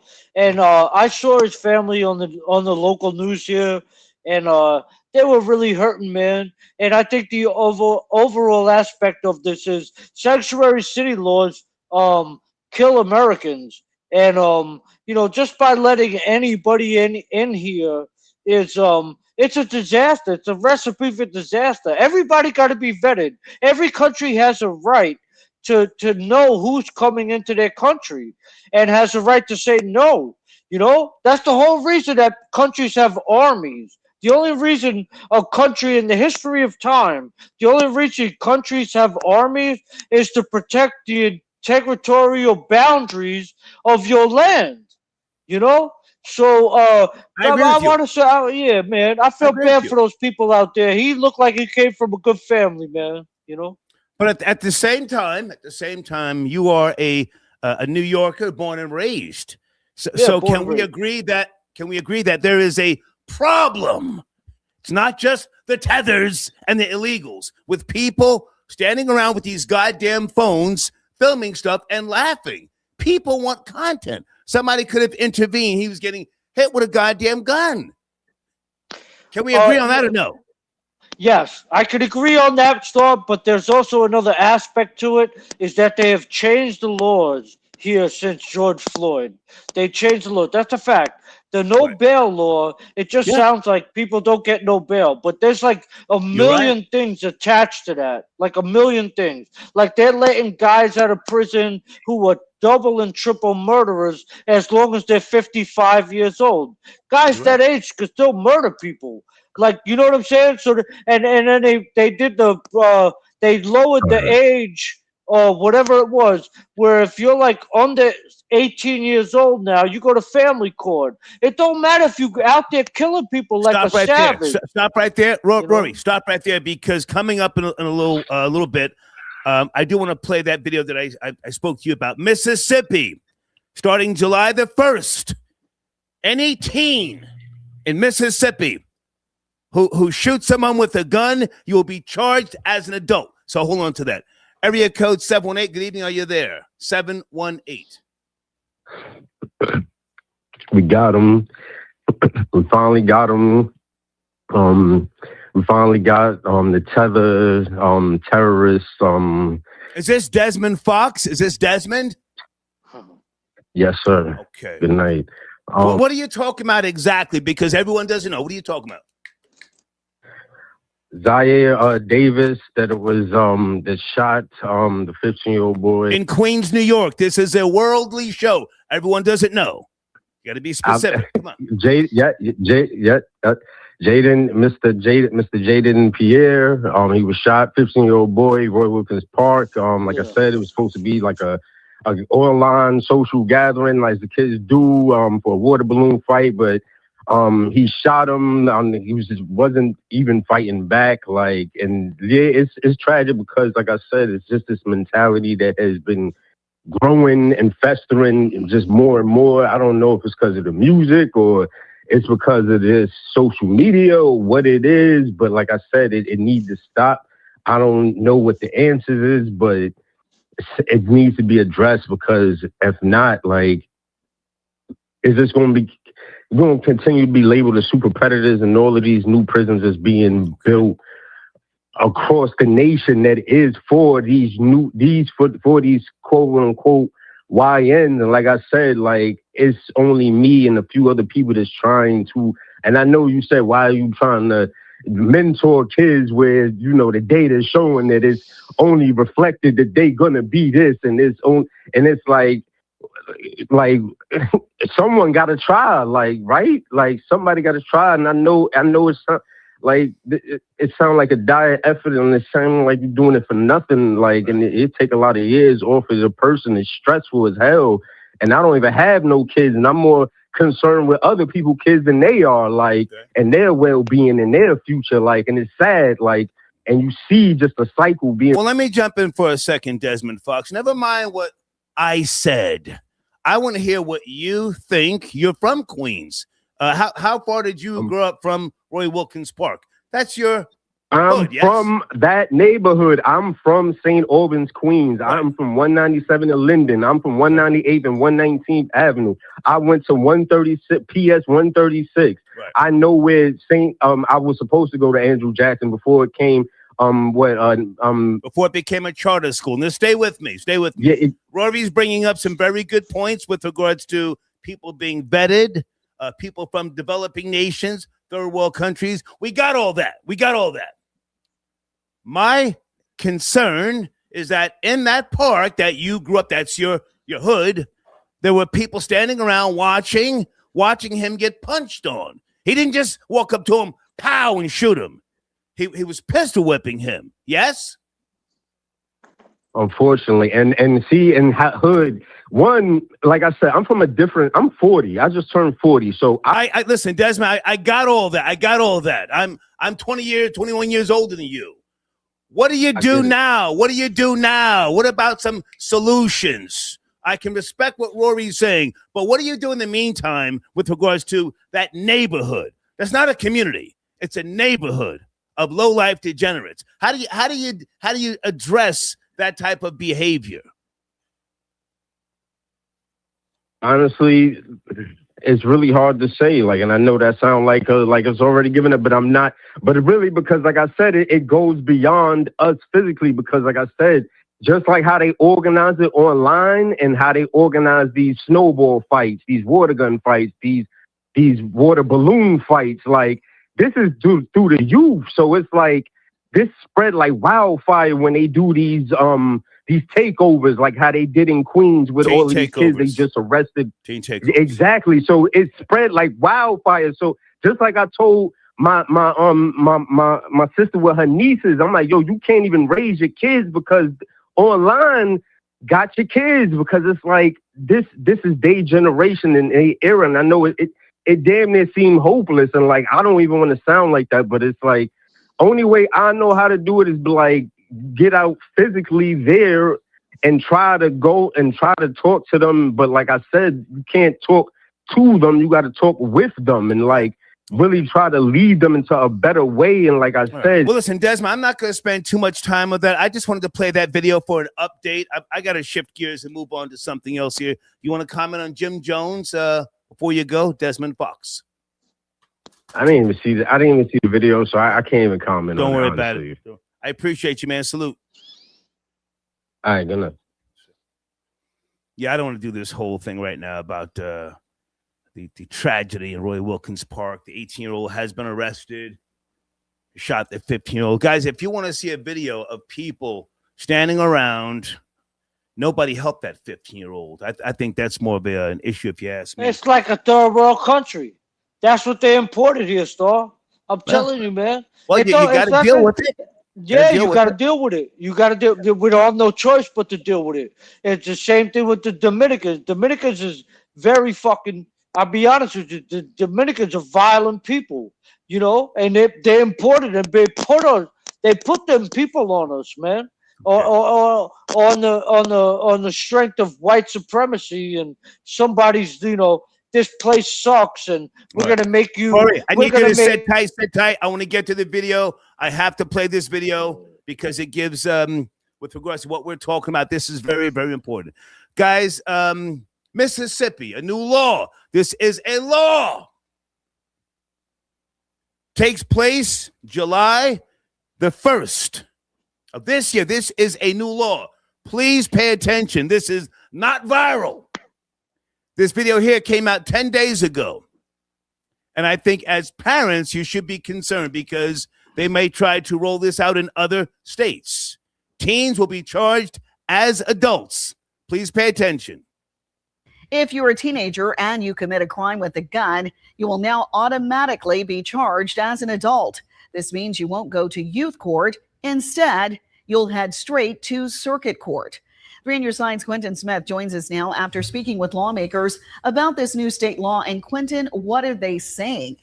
Well, Maggie, lawmakers, they agree that youth gun violence is a serious problem here in the state. However, they butt heads over whether this is the right approach. Some believe youth court is not working and this is a better solution, while others believe the penalties are too severe. We're trying to send a very loud message. Senator Joey Fillingane sounding the alarm. Before you commit this act, before you go down that road, you need to know that the consequences of that are going to be severe. The severe consequences come in the form of his legislation, Senate Bill 2710. It holds juveniles to the same standard as adults whenever they commit crimes with a gun. If anyone is under the age of 18 and they commit a crime using a firearm, whether open or concealed, they will be charged as an adult. The law also goes after adults who put guns in the hands of those teens. If someone sells a teenager a gun, they could face up to 20 years in prison. If their stolen gun is used in a crime, they could face up to 30 years. And then If that gun is used to commit a homicide, well, that person could face up to 40 years in prison. Youthful offender, the youth court. We all believe in second chances and trying to rehabilitate people. But at the end of the day, some people, if they're violent enough, regardless of their age, to shoot and kill somebody, there are just certain things that Mississippi is not going to stand for and not tolerate. While Phillingham believes this stern approach is the answer, not all lawmakers agree. I would hope that we could leave the decision with the youth court judge to determine if that child should be tried as an adult. Representative Fabian Nelson voted against the bill. He admits there are some exceptions when the juvenile should be charged as an adult. But in most cases, he believes there should be another alternative. We need to start talking about intervention programs. We need to figure out how we're able to get our youth into programs that can alleviate this. Alternative sentencing programs are things, and second chance programs. Those are things where we can go in and find our troubled teens and give them exactly what it is that they need, and also hold their parents and guardians accountable. Now, also under this new law, you could face up to 15 years in prison if you shoot into a crowd of 2 or more people. You could also face up to 20 years if you shoot into a crowd at a church, school, or courthouse. This new law, it officially goes into effect July 1st. Quentin Smith, 3 on your side.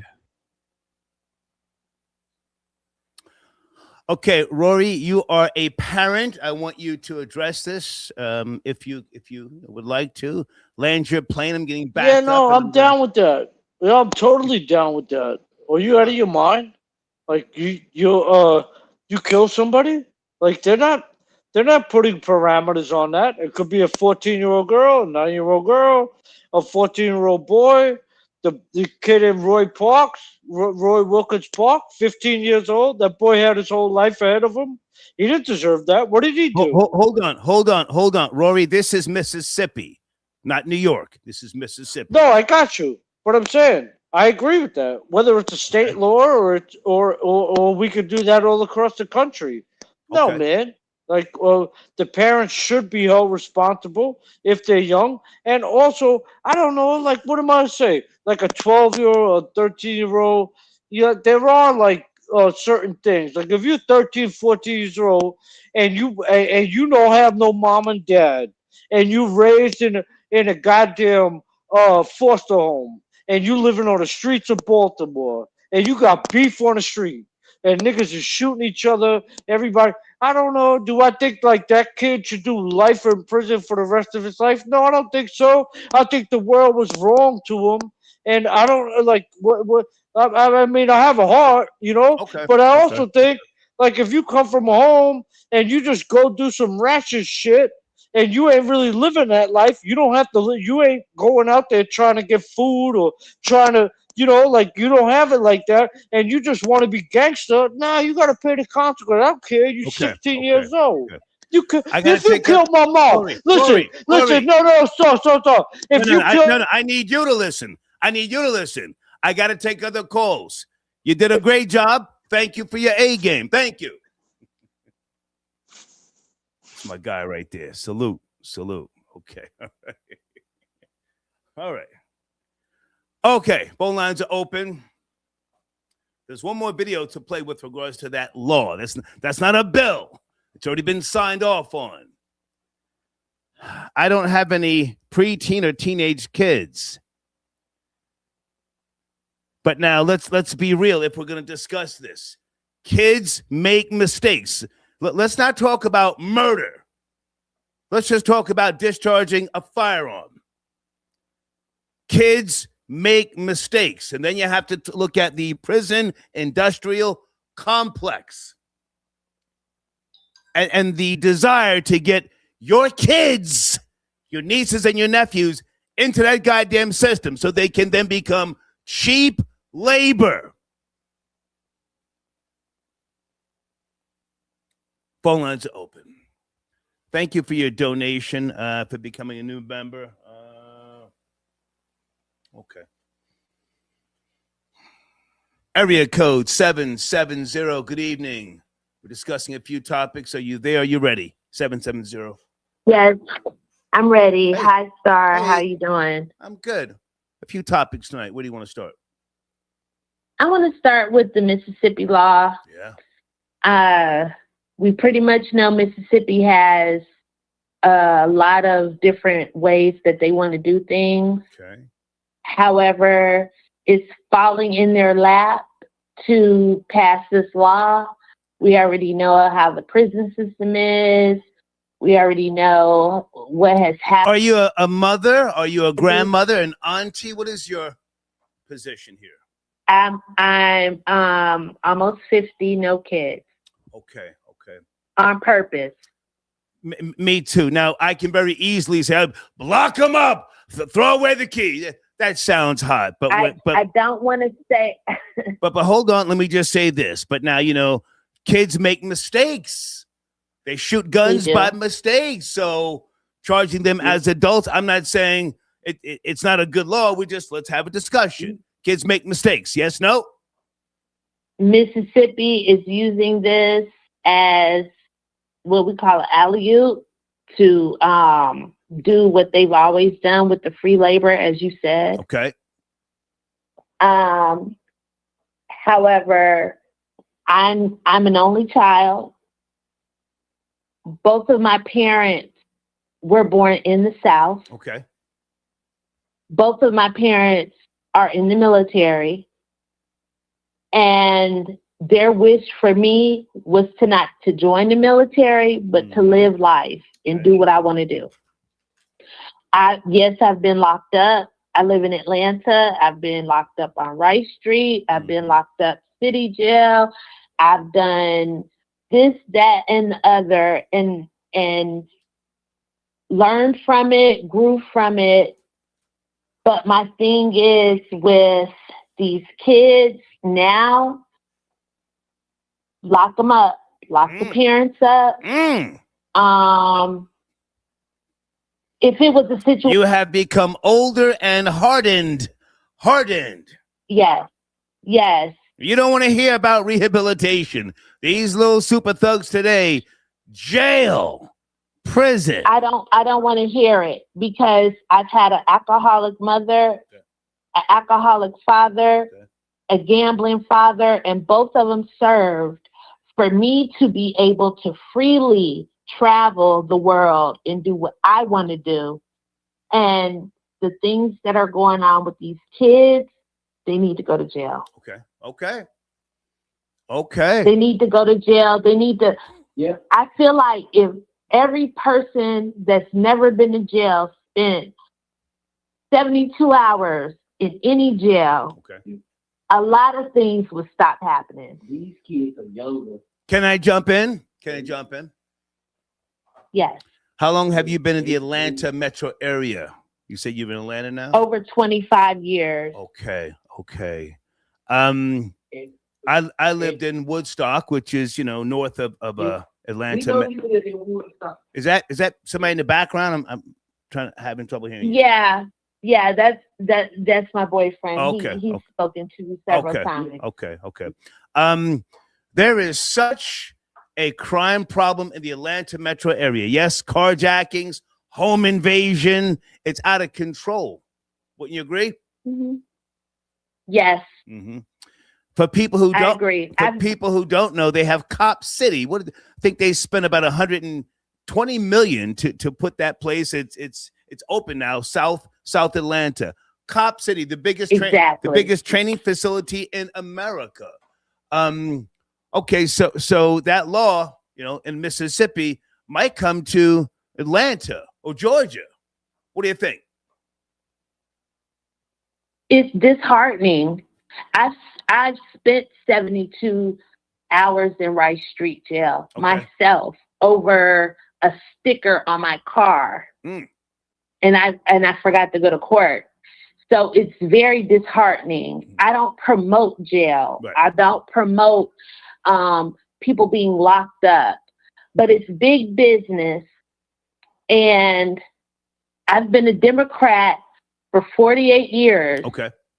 And when the last election, when Trump went in office, I voted for Trump. Okay. Now I'm in a position where I feel like I've been bamboozled. But at the same time, the Democrats, they speak about these ideas that they want to have, and then when they cut the check, there's no money left because they split it up. Right. So I feel like we're screwed. However, if my parent, my mother that was in the military that served 30 years, and my father that was in the military that served 25, got shot in the head 5 times with a Purple Heart, could whoop my ass, I'm sorry for cussing, to keep me in the house, and these parents can't do that for 24 hours, they need to go to jail. Yeah. Okay. I appreciate your call, darling, and tell your boyfriend I said thank you for his support as well. Salute. All right. Salute. Take care. Bye now. Kenneth, I got your donation. I don't have my contacts in. Are you asking unarmed people to risk their life? I don't understand your question. Am I perfect? No, sir. I'm armed at all times. I sleep with an AR-15. Her name is Karuchi. You can go to my IG page and you can see her. I'm not asking unarmed people to do anything. But I think that, that law is going to pick up traction. Personally, I like the law. I do. I'm trying not to, steer a narrative here. That's the reason why I'm asking some of these questions, to see how people feel who have kids, Antoine, I got your donation. Thank you very much for your support. Maurice taps in saying, no disrespect to Desmond Fox, but the problem is what he said. I don't know what needs to be done. The parent needs to be put in charge and held accountable alongside of their children. It should be the law. Desmond Fox is a good guy, but that's his neighborhood. You're right. He's got to know. I sure as hell don't know. Big Rose got your donation. These phones have turned people to journalists, aka bozos. Guys, sit tight. Let me play one more video here with regards to this new law, just in case there's something here that I didn't mention. There's 2 videos with regards to the law. Hold on. And then I'm going to take my break and we're going to continue this discussion. Hey, Peaches, I got your Cash App. No, baby, I'm not a Nick fan. I'm a Nick hater. I watched the game yesterday. I'm sitting there sipping a goddamn beer, and I said, okay, they're going to take game 4. They're going to take game 4, but that's as far as it's going to go. But thank you for your donation. Here we go. This is another video with regards to the new Mississippi law. The governor has approved an omnibus crime bill aimed at curbing youth violent crime, gang violence, and adults giving youth guns to attempt or commit a violent crime. 12 News political reporter Cameron Smith joins us now live from the state capitol. And Cam, what is one of the takeaways from this bill? Byron, this bill would treat youth like adults in court for attempting or committing violent crimes such as murder or attempted murder. Mayors, local police chiefs, and sheriffs met with the lawmakers leading up to the 2026 legislative session to talk about some changes that needed to take place with youth violence. Their number one goal, they tell me, was to see if we could help curb the spike in the youth-related violence, usually with a deadly weapon as well. Lawmakers passed legislation that changes how youth are dealt with after committing a violent crime. Any violent crime committed or attempted by a youth while in possession of a firearm will be tried in circuit court. If you're thinking about committing one of these very violent crimes with the use of a deadly weapon, you should probably think twice about doing that. Mississippi Department of Public Safety Commissioner Sean Tyndall says young offenders that are caught with illegal firearms, they aren't the only ones that should be held accountable. But also with their parents to make sure that they're being supervised appropriately. Another piece of this bill adds stiff penalties for adults who give youth weapons. According to Senator Fillingane, it's usually a stolen weapon. Hinds County Sheriff Tyree Jones says he wholeheartedly supports adults being held accountable for putting guns in the hands of youth. Attorney General Lynn Fitch says there are more than 200 gangs in Mississippi. We're going to go after those recruiters and gangs, and we're going to prosecute them in a very harsh manner because, again, we don't want any more lives lost. Governor Tate Reeves says gang activity across the country and here in Mississippi is driving some of the crime trends. I was able to sign legislation this year to that will give our law enforcement officers more tools to not only find those criminals in gangs, but also prosecute them. Sheriff Jones says some of the crimes they see in Hinds County and facing communities are gang related. He says, quote, if there are laws in the books to hold these individuals accountable with some type of gang enhancement, I support it. I'm all for it. I think that will send a strong message to those that are involved in criminal activity, gang activity, that you will be held responsible, end quote. According to Senator Fillingane, the older gang members who are recruiting youth and giving them a gun to commit a crime on their behalf is looking at a minimum of 10 years and a maximum of 40. This bill also creates a new crime with penalties for people who shoot into a crowd with at least 2 people or more. Live at the state capitol, Cameron Smith, 12 News. I like it. I like the new law. Ghost Face Kicker, thank you for your donation. Let me get that down the screen.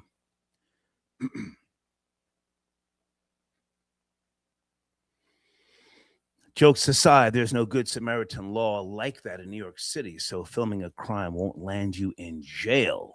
Okay, then you go on to talk about Seinfeld absurdly ends with the gang. Okay.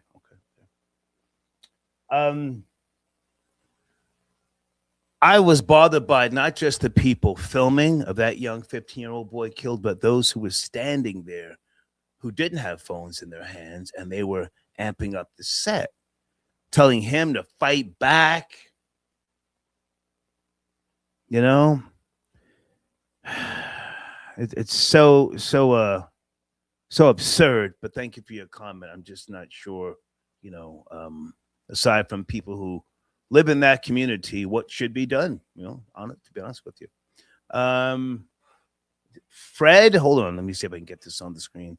And sit tight in the phone queue.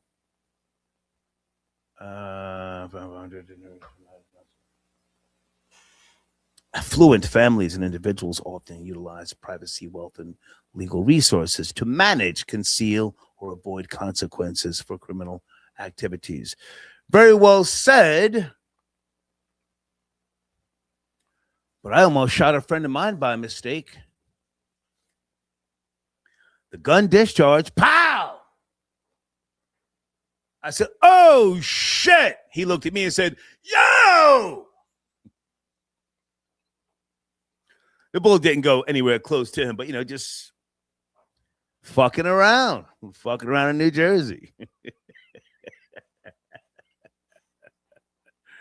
So different, intention, but in today's day and time, wow.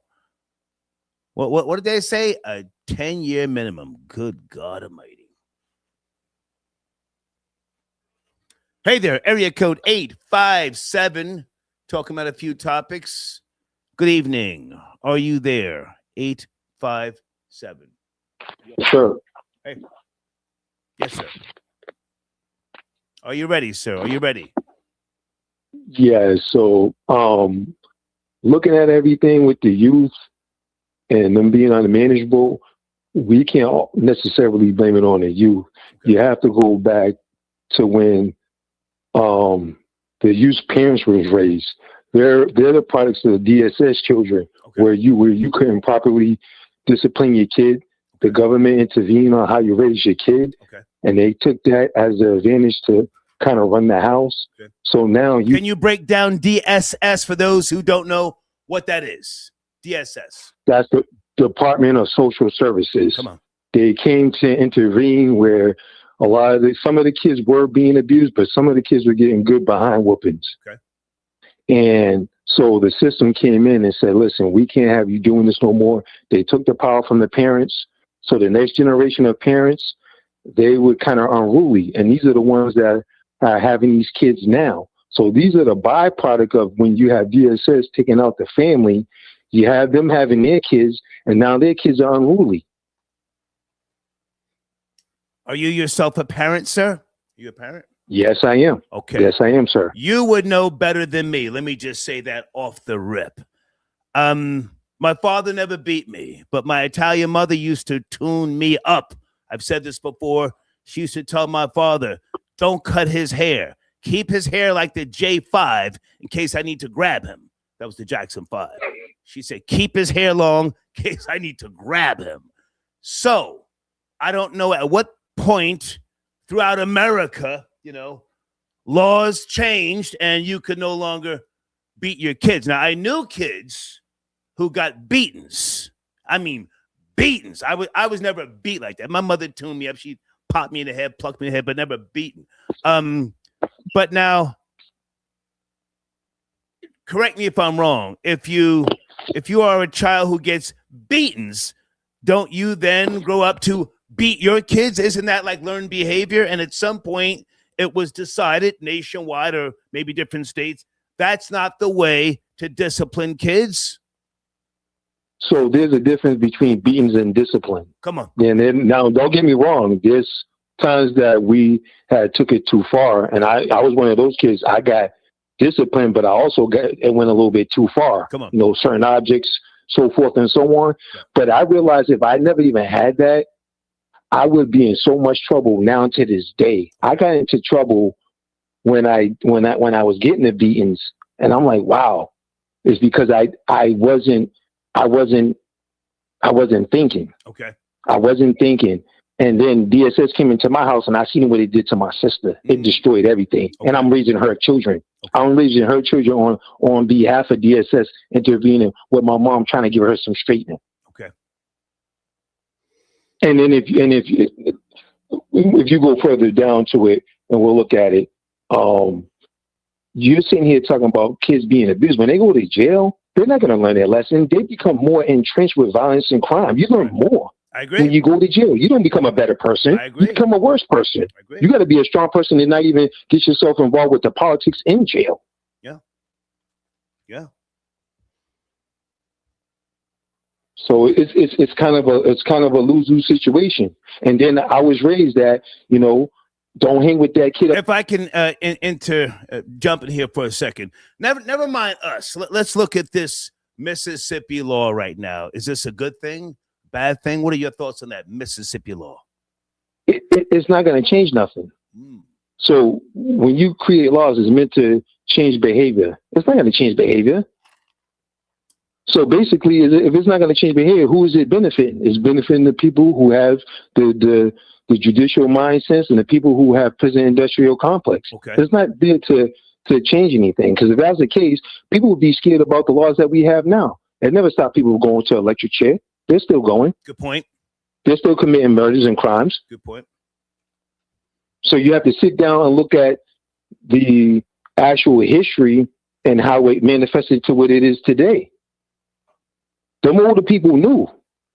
Can I ask how old are you, sir? How old are you? I'm 48. Okay. And I consider myself the last of the Mohicans. Okay. Because perfect. Let me ask you a question, and don't say what you think I want to hear. Just be very, very honest. Are certain cultures more prone to violence? Let me say it again. Are certain cultures more prone to violence? Do they settle things by way of violence? Are certain types of women more contentious than others? Because you see, as you just said, the law ain't going to change nothing. So therefore, are certain types of people and or cultures, are they just headed for the penitentiary anyway. If you were taken from a place and you was conditioned to be violent, you're going to be violent, and that explains everything. If you're taken from a place and you was conditioned to be violent, and you have a propensity to violence because it was passed down, and everything got passed on, you think the weapons that I got was normal? That was passed down from who? That was passed down from one of the forefathers who raped my ancestors. So all that got passed down. And now you complain about the same behavior that you created? Okay. You create these Frankensteins. They create these monsters. So this is the byproduct of your creation. Okay. So I appreciate you addressing the showrunner, because it's not trending. I mean, the videos that I just played came out over a week ago. And I said, wow, I don't see any content about this, but I think it's very important because I see it picking up traction in multiple states within the next couple of years. You have the last word. Go ahead, sir. You have the last word. If you look at everybody's culture and you see what the main tool on why people are violent, don't it's not that far. You have to go back. Look at colonization, look at slavery, right. Violence. Everything was violence. So if you got violence and you pass it down, people are inherently violent. If that's the case, you think Irish people were inherently prisoners? They got sent all over the place. But they became inherently violent. Why? Good point. Because they was the niggas of Europe and they was prisoners. Good point. So you take that and then you pass it down to the next generation. If I hit you, you're going to hit the next generation. It starts with that one generation changing things. Okay. And you can't change things if the system's there to deter you to break up your family. So it's a hard thing. You're going to have to figure it out. And it's kind of one-on-one basis. I have 2 sons. I tell them about gun violence and I talk to them about drugs and alcohol. We have a propensity. We have it in our family where people drink. So I said, when be in your best interest to drink, you got to have these conversations. Right. And I don't want you to be buying any guns. Stay away from that. If that guy right there is doing something he ain't got no business doing, move away from it because you're going to catch the blame. Right. Thank you. And you're not ready for jail. Thank you for the call. Yes, sir. Thank you. Hey there, is that my guy Al from Little Haiti tapping in late night? Hey, good evening, Star. Good evening to the troll babies. Yes, I appreciate it. I appreciate the show topic. I wanted to touch on just the post that the donation that I just posted about the affluent families could hide their crimes a lot better. Come on. And that's one of the issues that I have a problem with, because people always talk about black on black crime. Okay. Nobody talk about white on white crime. Is pretty much you have conflict with who you interact with on a day-to-day basis. Nobody's talking about these SA charges that's being done in these high affluent places, whether it's country clubs, whether it's private schools, and these things happen. And we're not even talking about the crime alone. We had a political individual by the name of Dick Cheney shot somebody dead in the face on a quote unquote hunting escapade. And see, these common interactions always happen, and we got to be mindful when we say, oh, it's always a crime in these urban neighborhoods. But if we had the resources to protect our youth the same way that these affluent families can protect their youth, they'll be in a better situation. They won't be victimized with a mob mentality, going to school or enjoying a hot summer day playing with water guns. And I'm being pistol whipped by an adult. Yeah. And nobody intervened, but yet everybody pull out their camera. It needs to be a crime. Now, I know it's called a duty to act or something to that matter, where you're not obligated to intervene. But if a crime is happening and you're physically there and you can stop it, especially a mob mentality jumping on somebody, if that was a bunch of, and I hate to take it. Now, hang on a second, Al. Are you shifting to the murder out in Queens? Yeah, I'm actually going everywhere, because that's where I'm shifting to. Because if that boy's family had the resources to protect him, he wouldn't have been in Queens. He would have been in the Lower East Side in Manhattan, where he would have been protected. Okay. But because he was in Queens, because he was around low vibration individuals, because I'm not going to take shots at my people, because I stand with my people. Okay. But what I'm saying is that we need to not fall for the propaganda of individuals saying, these lower neighborhoods are the main issue to the crime, when that's not the case, because people could pick and choose what they report. And I just don't want to shift the show in any direction. I just wanted to state that point. Okay. Oh, no.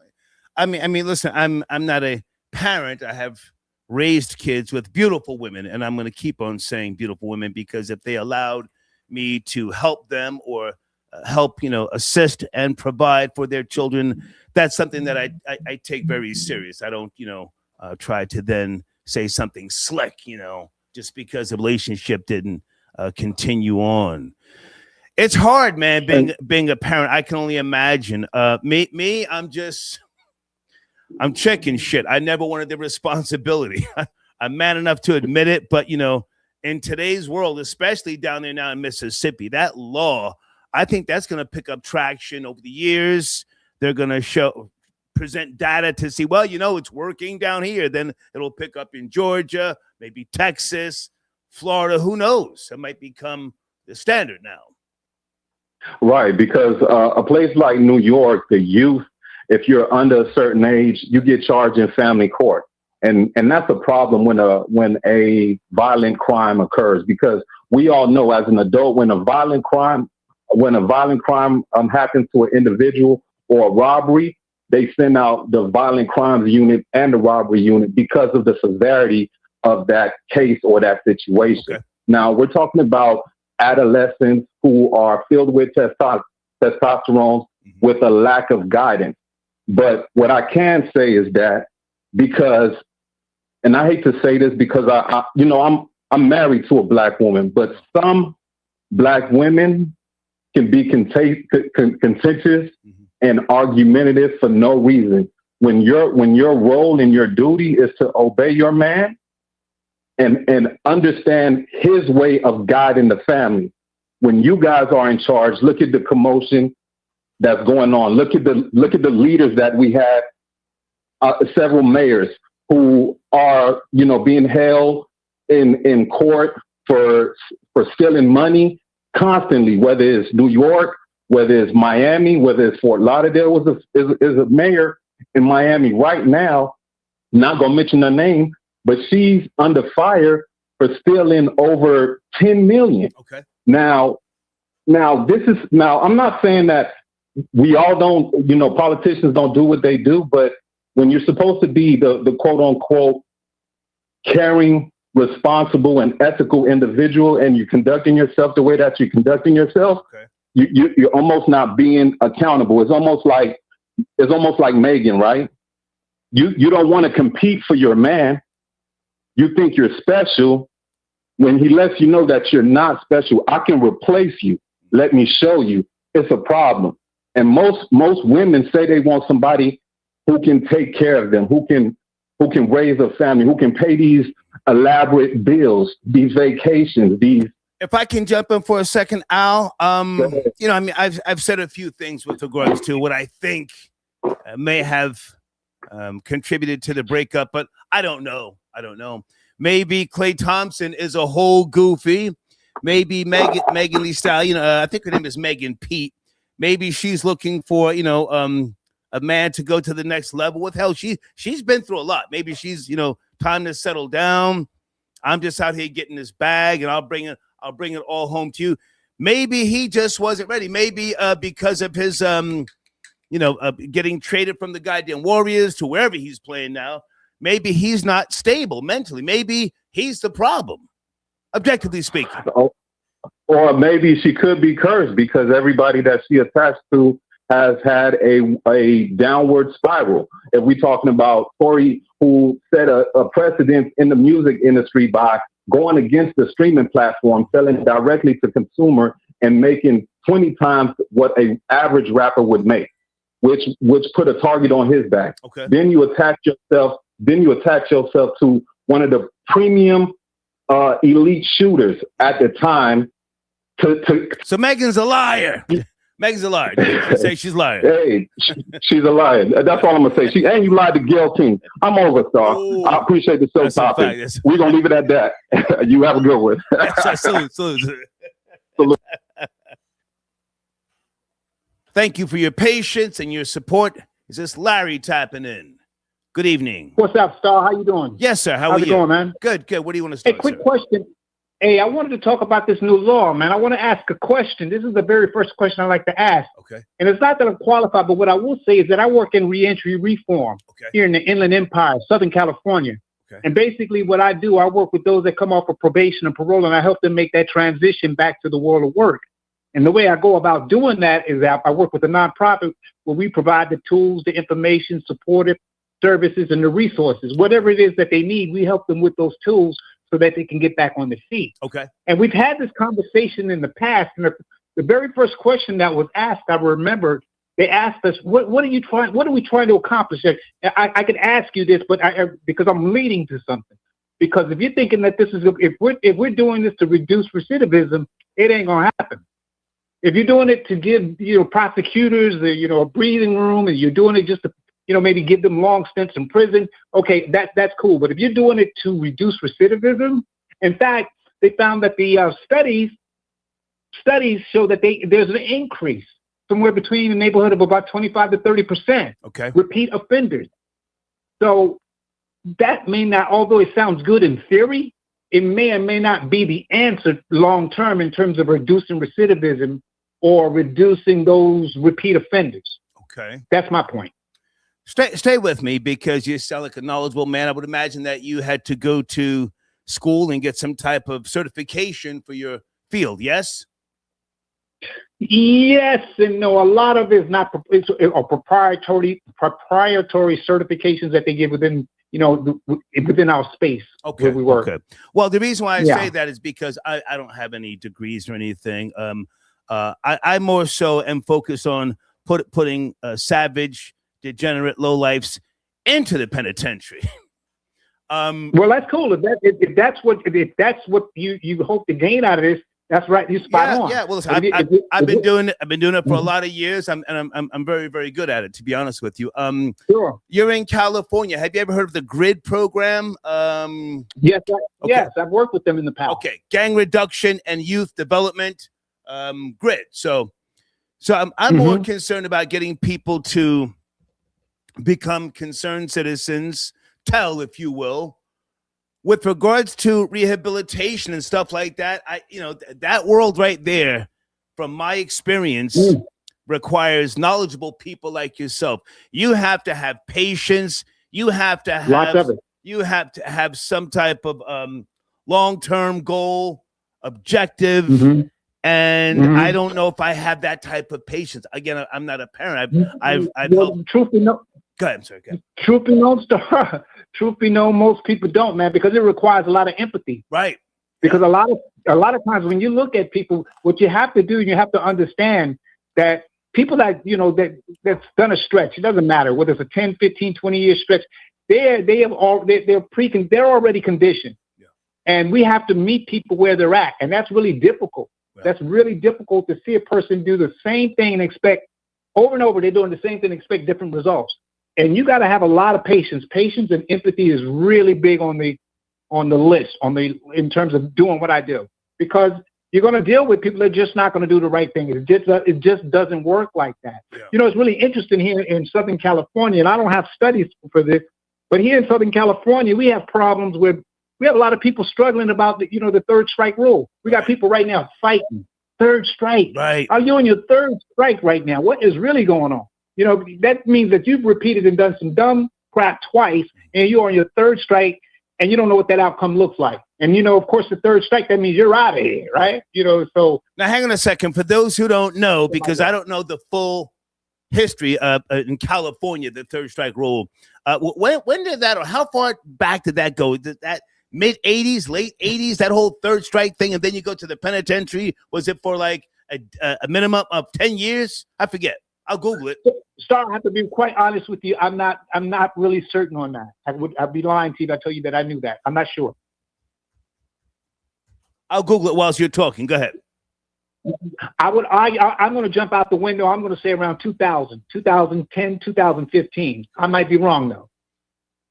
But it's really interesting. So I think we need to law, what is it that I think when people look at this, because I heard you say, well, hey, they're going to do it in Atlanta, they're going to do it in different parts of the country. Sounds great in theory, but at the end of the day, what are the states trying to accomplish? Yeah. What are we trying to accomplish from this? If we're trying to accomplish keeping people laid down and in prison for long stretches, there you go. I got it. Can I jump in right here? Okay. The law originally passed in 1994. Okay. California's Three Strikes Law, Penal Code 667, mandates a sentence of 25 years to life. Yeah. For individuals convicted of a third serious or violent felony. Good God Almighty. Crazy. Jesus. And you got people. I just want to plug. I'm sorry. Good. I just want to plug in, man. I didn't want to take up too much of your space, man. But I just wanted to make sure that the audience is thinking this thing through. Yeah. Because we're saying, hey, this is a good idea. Yeah, okay. If you're looking for it to reduce crime, that's not the answer. That's all I'm saying. I appreciate the call. Thank you. All right, Stock. Take care. Y'all have a good evening. Yes, sir. Thank you. Wait a minute. Late night. You must have woke up from your nap. Hey, Janet, late night tapping in. 973. Hey, Janet. Star, how are you? Hey. What's going on, girl? Well, I'm calling in about Jim Jones, right? Come on. What is going on with all these old New York rappers and these padlocks and locks and all this other stuff? In the last couple of months, all we heard about is their landlords. Landlords are supposed to change the locks, so why are you out here buying locks for? What you doing? Right. You understand what I'm saying? So you're telling on yourself. You know what? You getting ready to get locked out again? What's getting ready to happen? You want to be prepared? Go sit down. Go to the schools. Go on speaking engagements. Do something for the community. Without standing there trying to look cool like you're 14, 16 years old, smoking your little joints, trying to give out food. Come on, you're embarrassing yourself. You're embarrassing yourself. You went down into Newark a couple years ago. You opened up a restaurant and you try to have these 304s or whatever they call out here shaking their ass. Newark told you to get the hell out. Newark told you to get out. Now, you messed up when Newark told you to get out. Right. You understand what I'm saying? So, it's come on, go on a speaking again. Why are you not taking classes and encouraging people to take a trade or teaching people from your mistakes? Whether they listen or not, you probably have 100 people and 2 listen, so you help 2 people. What are you doing in there? Can I jump in here for a second, Janet? Now, you and I were both born and raised in New Jersey. I'm not saying that, we haven't had or nor do we go through things in, stores. But Jim is one of those Bronx/Harlem people. When he finally got a little money, then he moves out to Jersey. And a lot of those people, when they move out to Jersey, they get to doing too much, riding around with no license, no insurance. And they think because they're somewhat famous that the cops are supposed to give them a pass.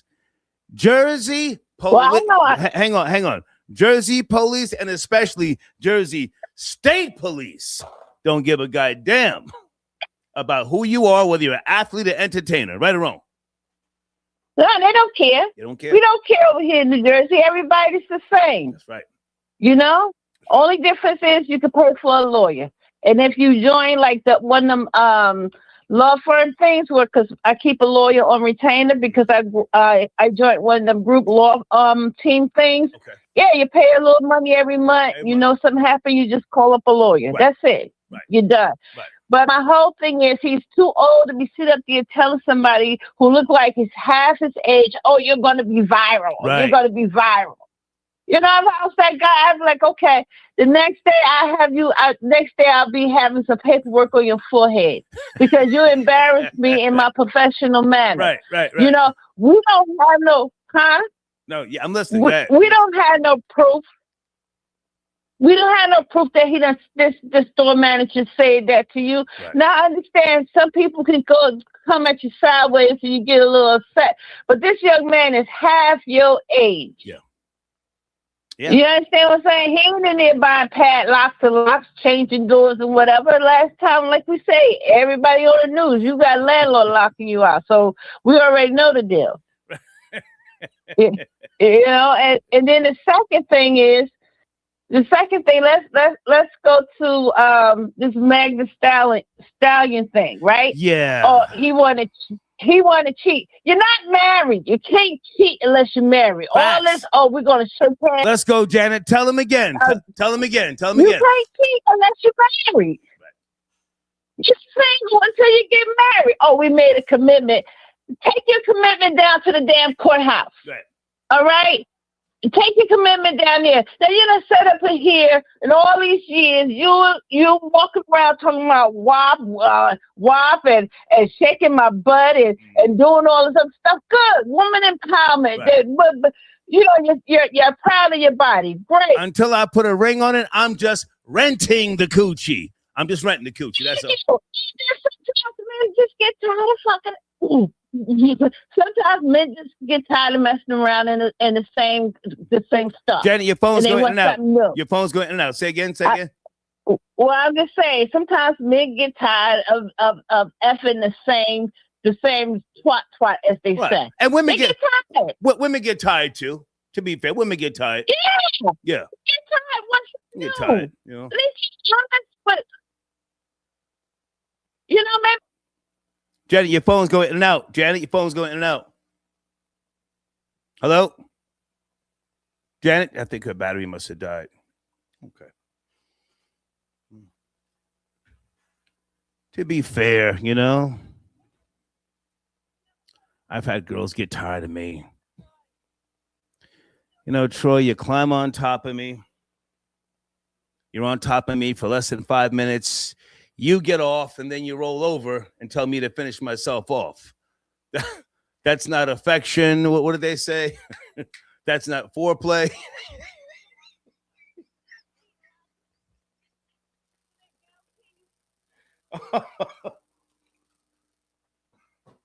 I am not the guy to put your ankles behind your neck and rip it out the frame, have your head banging against the hip. I'm not that nigga. No.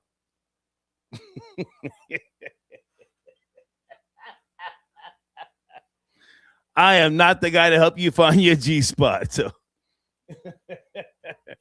is that Kat tapping in late night? Kat, you're my last caller. Hey, girl. Hey, Star. Good to hear from you. What's cracking? We're talking about a few things. Jim Jones crashed out up in Lowe's, or the Mississippi law, or Megan Thee Stallion claiming that Klay Thompson was cheating. I'm calling about Jim Jones. He does go to that Lowe's a lot because I follow him on IG. He even bought his electric snow blower from there during the big snowstorm we had up here. Okay. He always when he goes, he raves about the place, and he says how the guy sold him the last snow blower. Like, he's always talking nicely about the place. So I doubt that he is switching tags, but he has a right to the price if it's wrong, if it's misplaced or it's not supposed to be that price. He deserves to get that price. It doesn't matter why he's buying locks. He could buy whatever he wants. You know what I'm saying? If it's in the wrong spot, if it's mispriced, it's mispriced, and he deserves to get that price. Okay. And he doesn't. People are going in on him, and I don't get it because I'm like, I guess because a lot of blacks don't want to fight for their rights. They just want to be passive and let stuff pass. Like, oh, okay, well, once the guy says something, then I'm just going to kowtow to what he says. No, it doesn't work like that. No, he deserves to get the price. That's customer service. Okay. And he always goes there, and he likes that place. What part of Jersey is that? I don't know. Okay. Well, listen. I don't know what part of Jersey. You bring up a good point. I'm trying to be objective here, but he's got a track record of doing the most. Fighting in the airport, running down on this person, supposedly running down on people. He's always into something. There's always some issue, some problem. He's always up on social media, kicking the door of the studio, supposedly locked out of the studio. So he's always doing the most. So yes, we're looking at him as if, he's the problem. He might not be, as you just said, but at that age, you have to learn how to more so diffuse the situation. Okay, so you're not going to give me the discount. All right, whatever. I'm here all the time. If that's how you want to treat me, and keep it pushing. No?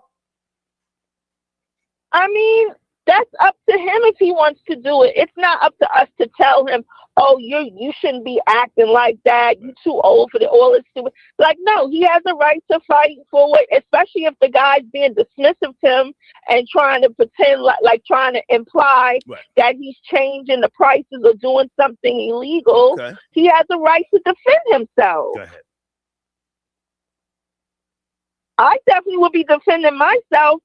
I'm all the way. I fight all the time in stores. Not like that, but I fight if somebody's trying to discredit me or they're doing something that I'm going to fight for it. I'm not going to sit there and let them get off or kowtow. Some people, they feel less than, so they feel like they shouldn't do that. They shouldn't fight for it. I'm going to act just like the Jew lady. You going to give me that price. Can I jump in? Sure. Okay. I respect everything you've just said. But in today's world, a lot of people, I'm going to even say like myself, I'm not looking for drama. I certainly don't want to be on the police body cam. You know what we do? We go home and we file a dispute with the goddamn bank. I don't argue with you. Now that's true too. I go home. Hang on. I call the bank. I'll wait on hold. I'll talk to somebody in East India. I will become a Karen. I will file a dispute. I will then do a follow-up. I will send an email to the compliance division. I'd rather roll my dice like that before you get to whooping and barking and wind up in handcuffs in the back of a goddamn cruiser. But you had the last word. Go ahead. Now, I understand. I agree with you. But see, how I roll and probably how he roll is like, yo, listen, once I get home, I'm on to the next situation. Like, I ain't got time to be calling corporate the next day unless it's something really, really serious. I mean, I will, but it's rare.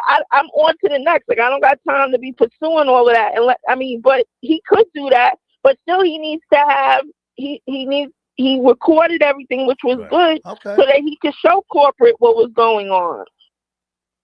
Like, you need to have backup, and why were the cops called? Like, why are you calling the cops on the customer? He needs to show the type of manager that this was that reacted that way to him. Can I say one last thing with all due respect? But now, you can, as you said, fight and kick up dust because you are a very high yellow, light-skinned woman. So they're not going to give you the same. They're not going to give you the same problem that they would a dark-skinned woman. They're going to look at you. They're going to hear how you articulate, and they're going to say, okay, give her the money back, and that's it, right? Pretty much that's a fact. Pretty much it goes my way a lot. But there are times that it doesn't. No, I'm be honest. Like, I told my friend that. I was like, well, I'm light skinned and cute, so like they don't give me no problems. Right. So he's like, oh, what you mean? I'm like, it's a fact. Like, it's just true. Like, they treat me, a little different. I'm sorry if people are offended by that, but it's what it is. Okay. But it's still a point. Like, Jim, it doesn't matter if Jim, a black man, he's light skinned too. He's not. He's not super light, but he's not dark. Yeah. But it doesn't matter. You rolling with Jomo? Damn, what these people talking about? I got you. I'm rocking with him all day. Okay, I appreciate he you. He deserved whatever that price was. He needs those locks, and he getting them. He wants them for the discount. Okay, he got it. It don't matter if he got. It don't matter how much money he got in the bank. That's none of y'all business. Cat repping for BX, because Jim is from all BX. Day. All day. Okay. Hey, oh, wait a minute. Did you and I speak yet about Ice Spice getting smacked in her shit and then dropped in the parking lot? No, but I was listening to you. I just felt like I felt a little, even though I kind of don't like her personality from what I could tell, but then I don't know the girl. Meaning I don't know Ice Spice. I like Ice Spice, but she was in the You wrong. like her? Yeah, look, you see me play her videos here. I have to. I know I do. Yeah. But I don't. Hang on. I'm just going to say this. I'll let you land your plane. She learned a valuable lesson. You have to have security in Los Angeles County, the entire county. But go ahead and land your plane, Kat. I appreciate you. Well, yeah, I mean, definitely. I don't know what she's doing sitting in McDonald's in the middle. I'm not going. I don't even sit in McDonald's. Yeah. So I don't know. She was argumentative, and she, like you said, she doesn't have security. She's not in her own surroundings. Yeah. And she seems like she has a naturally nasty attitude, but that didn't mean she needed to get smacked. Well, yeah. And I thought it was crazy that girl got an interview. Like, who needs to interview? You're crazy. You shouldn't have put your hands on Ice Spice. That's my feeling. Yeah. That's Vay said, I'm about to fire on you. Hey, Kat, good to talk to you. Have a good night. Okay, good night. Bye now. That's Vay who fired on Ice Spice. Oh, I think Janet's back. Janet, did you fix your phone, Janet? Yes, I'm sorry. I don't know what happened. That's quite all right. But thank you for calling back. Listen, I'm going to take your call because I had other things that I didn't even get a chance to talk about.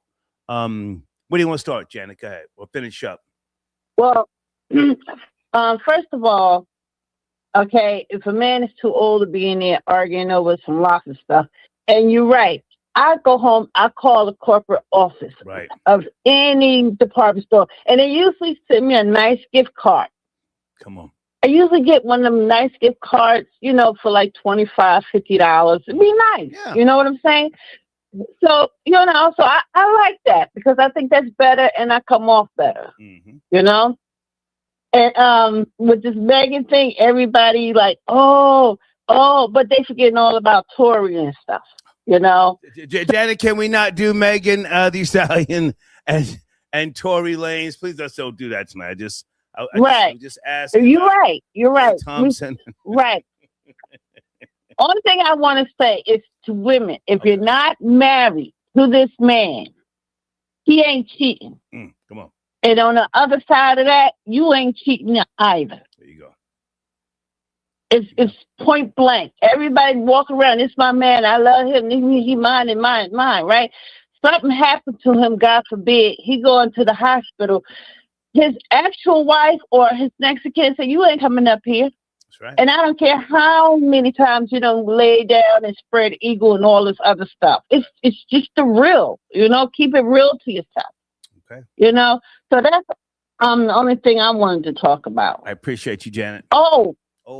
Wait a minute. You know that shooting at that at the corresponding dinner? Yeah, we did that earlier. I don't want to go back into that. I'm exhausted. Okay. All right. Good enough. Night. All right. Night. Night. Okay.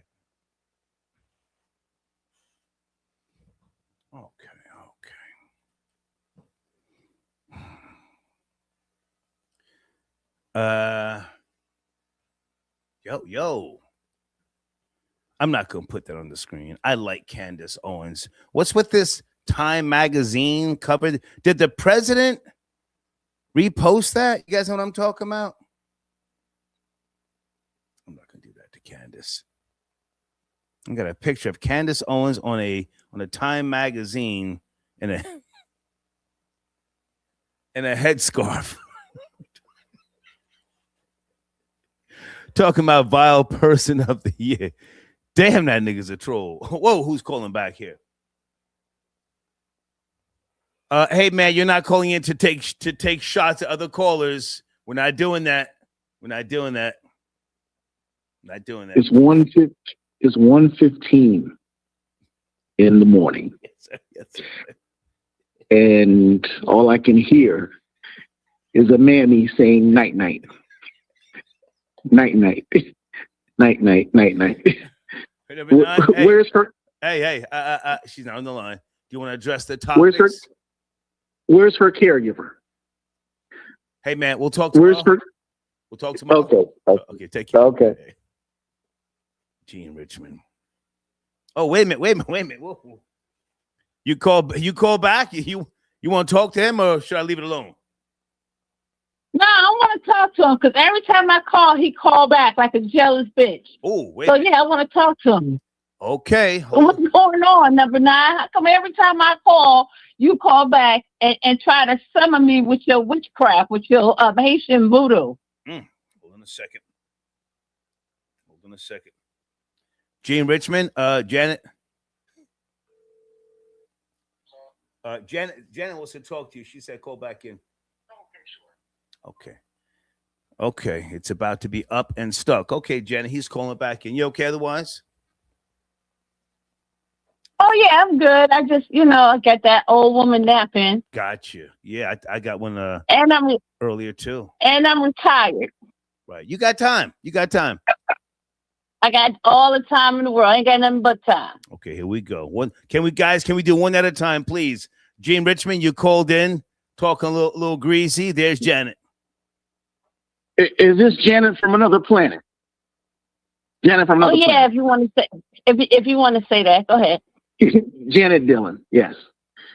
Now, you are the same nigga that said when a police raids your house to come running out screaming, call an ambulance. That was you, right? And if I was a cop, 100%. If I was a cop and I saw some butt naked nappy head nigga come running out screaming, call an ambulance, I'd bust you upside the head and give you something I would really call an ambulance about, and put handcuffs on your jinky ass and bust you upside the head some more. That's what I would do. All right. Well, that's good for you. Can I ask you a question? Because some nigga comes running out. Let her respond. Number 9, let Janet respond, please. Janet, you have the floor. Number 9. He's right there. Number 9? He's right there. I'm right here. How come every time I call in, you call right behind me like some jealous bitch? Why you do that? Why you every time I call, you call right behind me and mention my name like some jealous bitch? Are you right behind me? Right behind me like right behind. Number 9, she asked you a question. Hey, come on. She asked you a question. I'm letting you guys go back and forth. Go ahead and answer the question. Okay. I'm an advocate for elder abuse. Now, I realize whatever your caregiver is doing to you, you're not getting your medication. That's why someone reached out to me and told me Janet was butt naked in the street without her Depends on. Now, where was your caregiver? That you were butt naked in the street. You were butt naked in the street. As an actual veteran, and not one out here faking the funk, stealing loyalty, and stealing honor. I'm underneath the Veteran Administration care. So if trust and believe, if I'm out in the street, you gonna see some federal workers making sure I'm okay. Cause to this country, I'm an asset. Hold on, I gotta jump in that. Now, number 9, number 9, you were accused of stolen valor one time. To be clear, right? Yeah, you can. Well, you can accuse me all you want. O.J. Simpson was accused too. Okay. That being said, you can accuse me. Nice comeback. You can accuse me. Nice comeback. Yeah, you can accuse me all you want.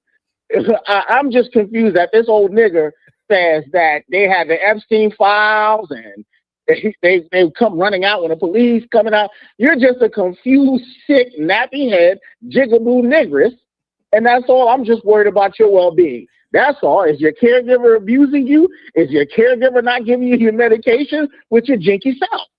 With your jinky handkerchief head nigga self. That's all. Okay, can I ask you a question? Let her respond. I noticed the name of the shooter at the correspondent dinner. Now that seemed like that was like one of those Haitian Caribbean names. Is that a cousin of yours? Okay. No, that's your nigga. That's your nigga. Should I make a phone call? Because I'm a concerned citizen. So is that one of your people? That's your nigga godson. That's your half a nigga godson. That's who that was. That's your half a nigga godson. He seems like he could be part of your family. Yeah, he seems like the one climbing up on your janky ass when you're not taking your goddamn Alzheimer's medication. That's what he is. He's the one that comes into your house and said, "Janet, is that you?" And then climbs up on your janky ass and you don't remember a thing. And that's who he is. That's who he is. That didn't even make no sense. But let me ask you a question. Of course it don't make no sense. Of course it don't make no sense, nigga. Because you don't remember it, goddamn nigga. Of course it don't make no sense because you don't remember. Can I ask you a question? Do you feel safe with ICE running around? Do you feel safe with ICE running around? I'm safe. I'm fine. Are you prepared? I'm still here. Are you prepared? So what would you say when they run up on you?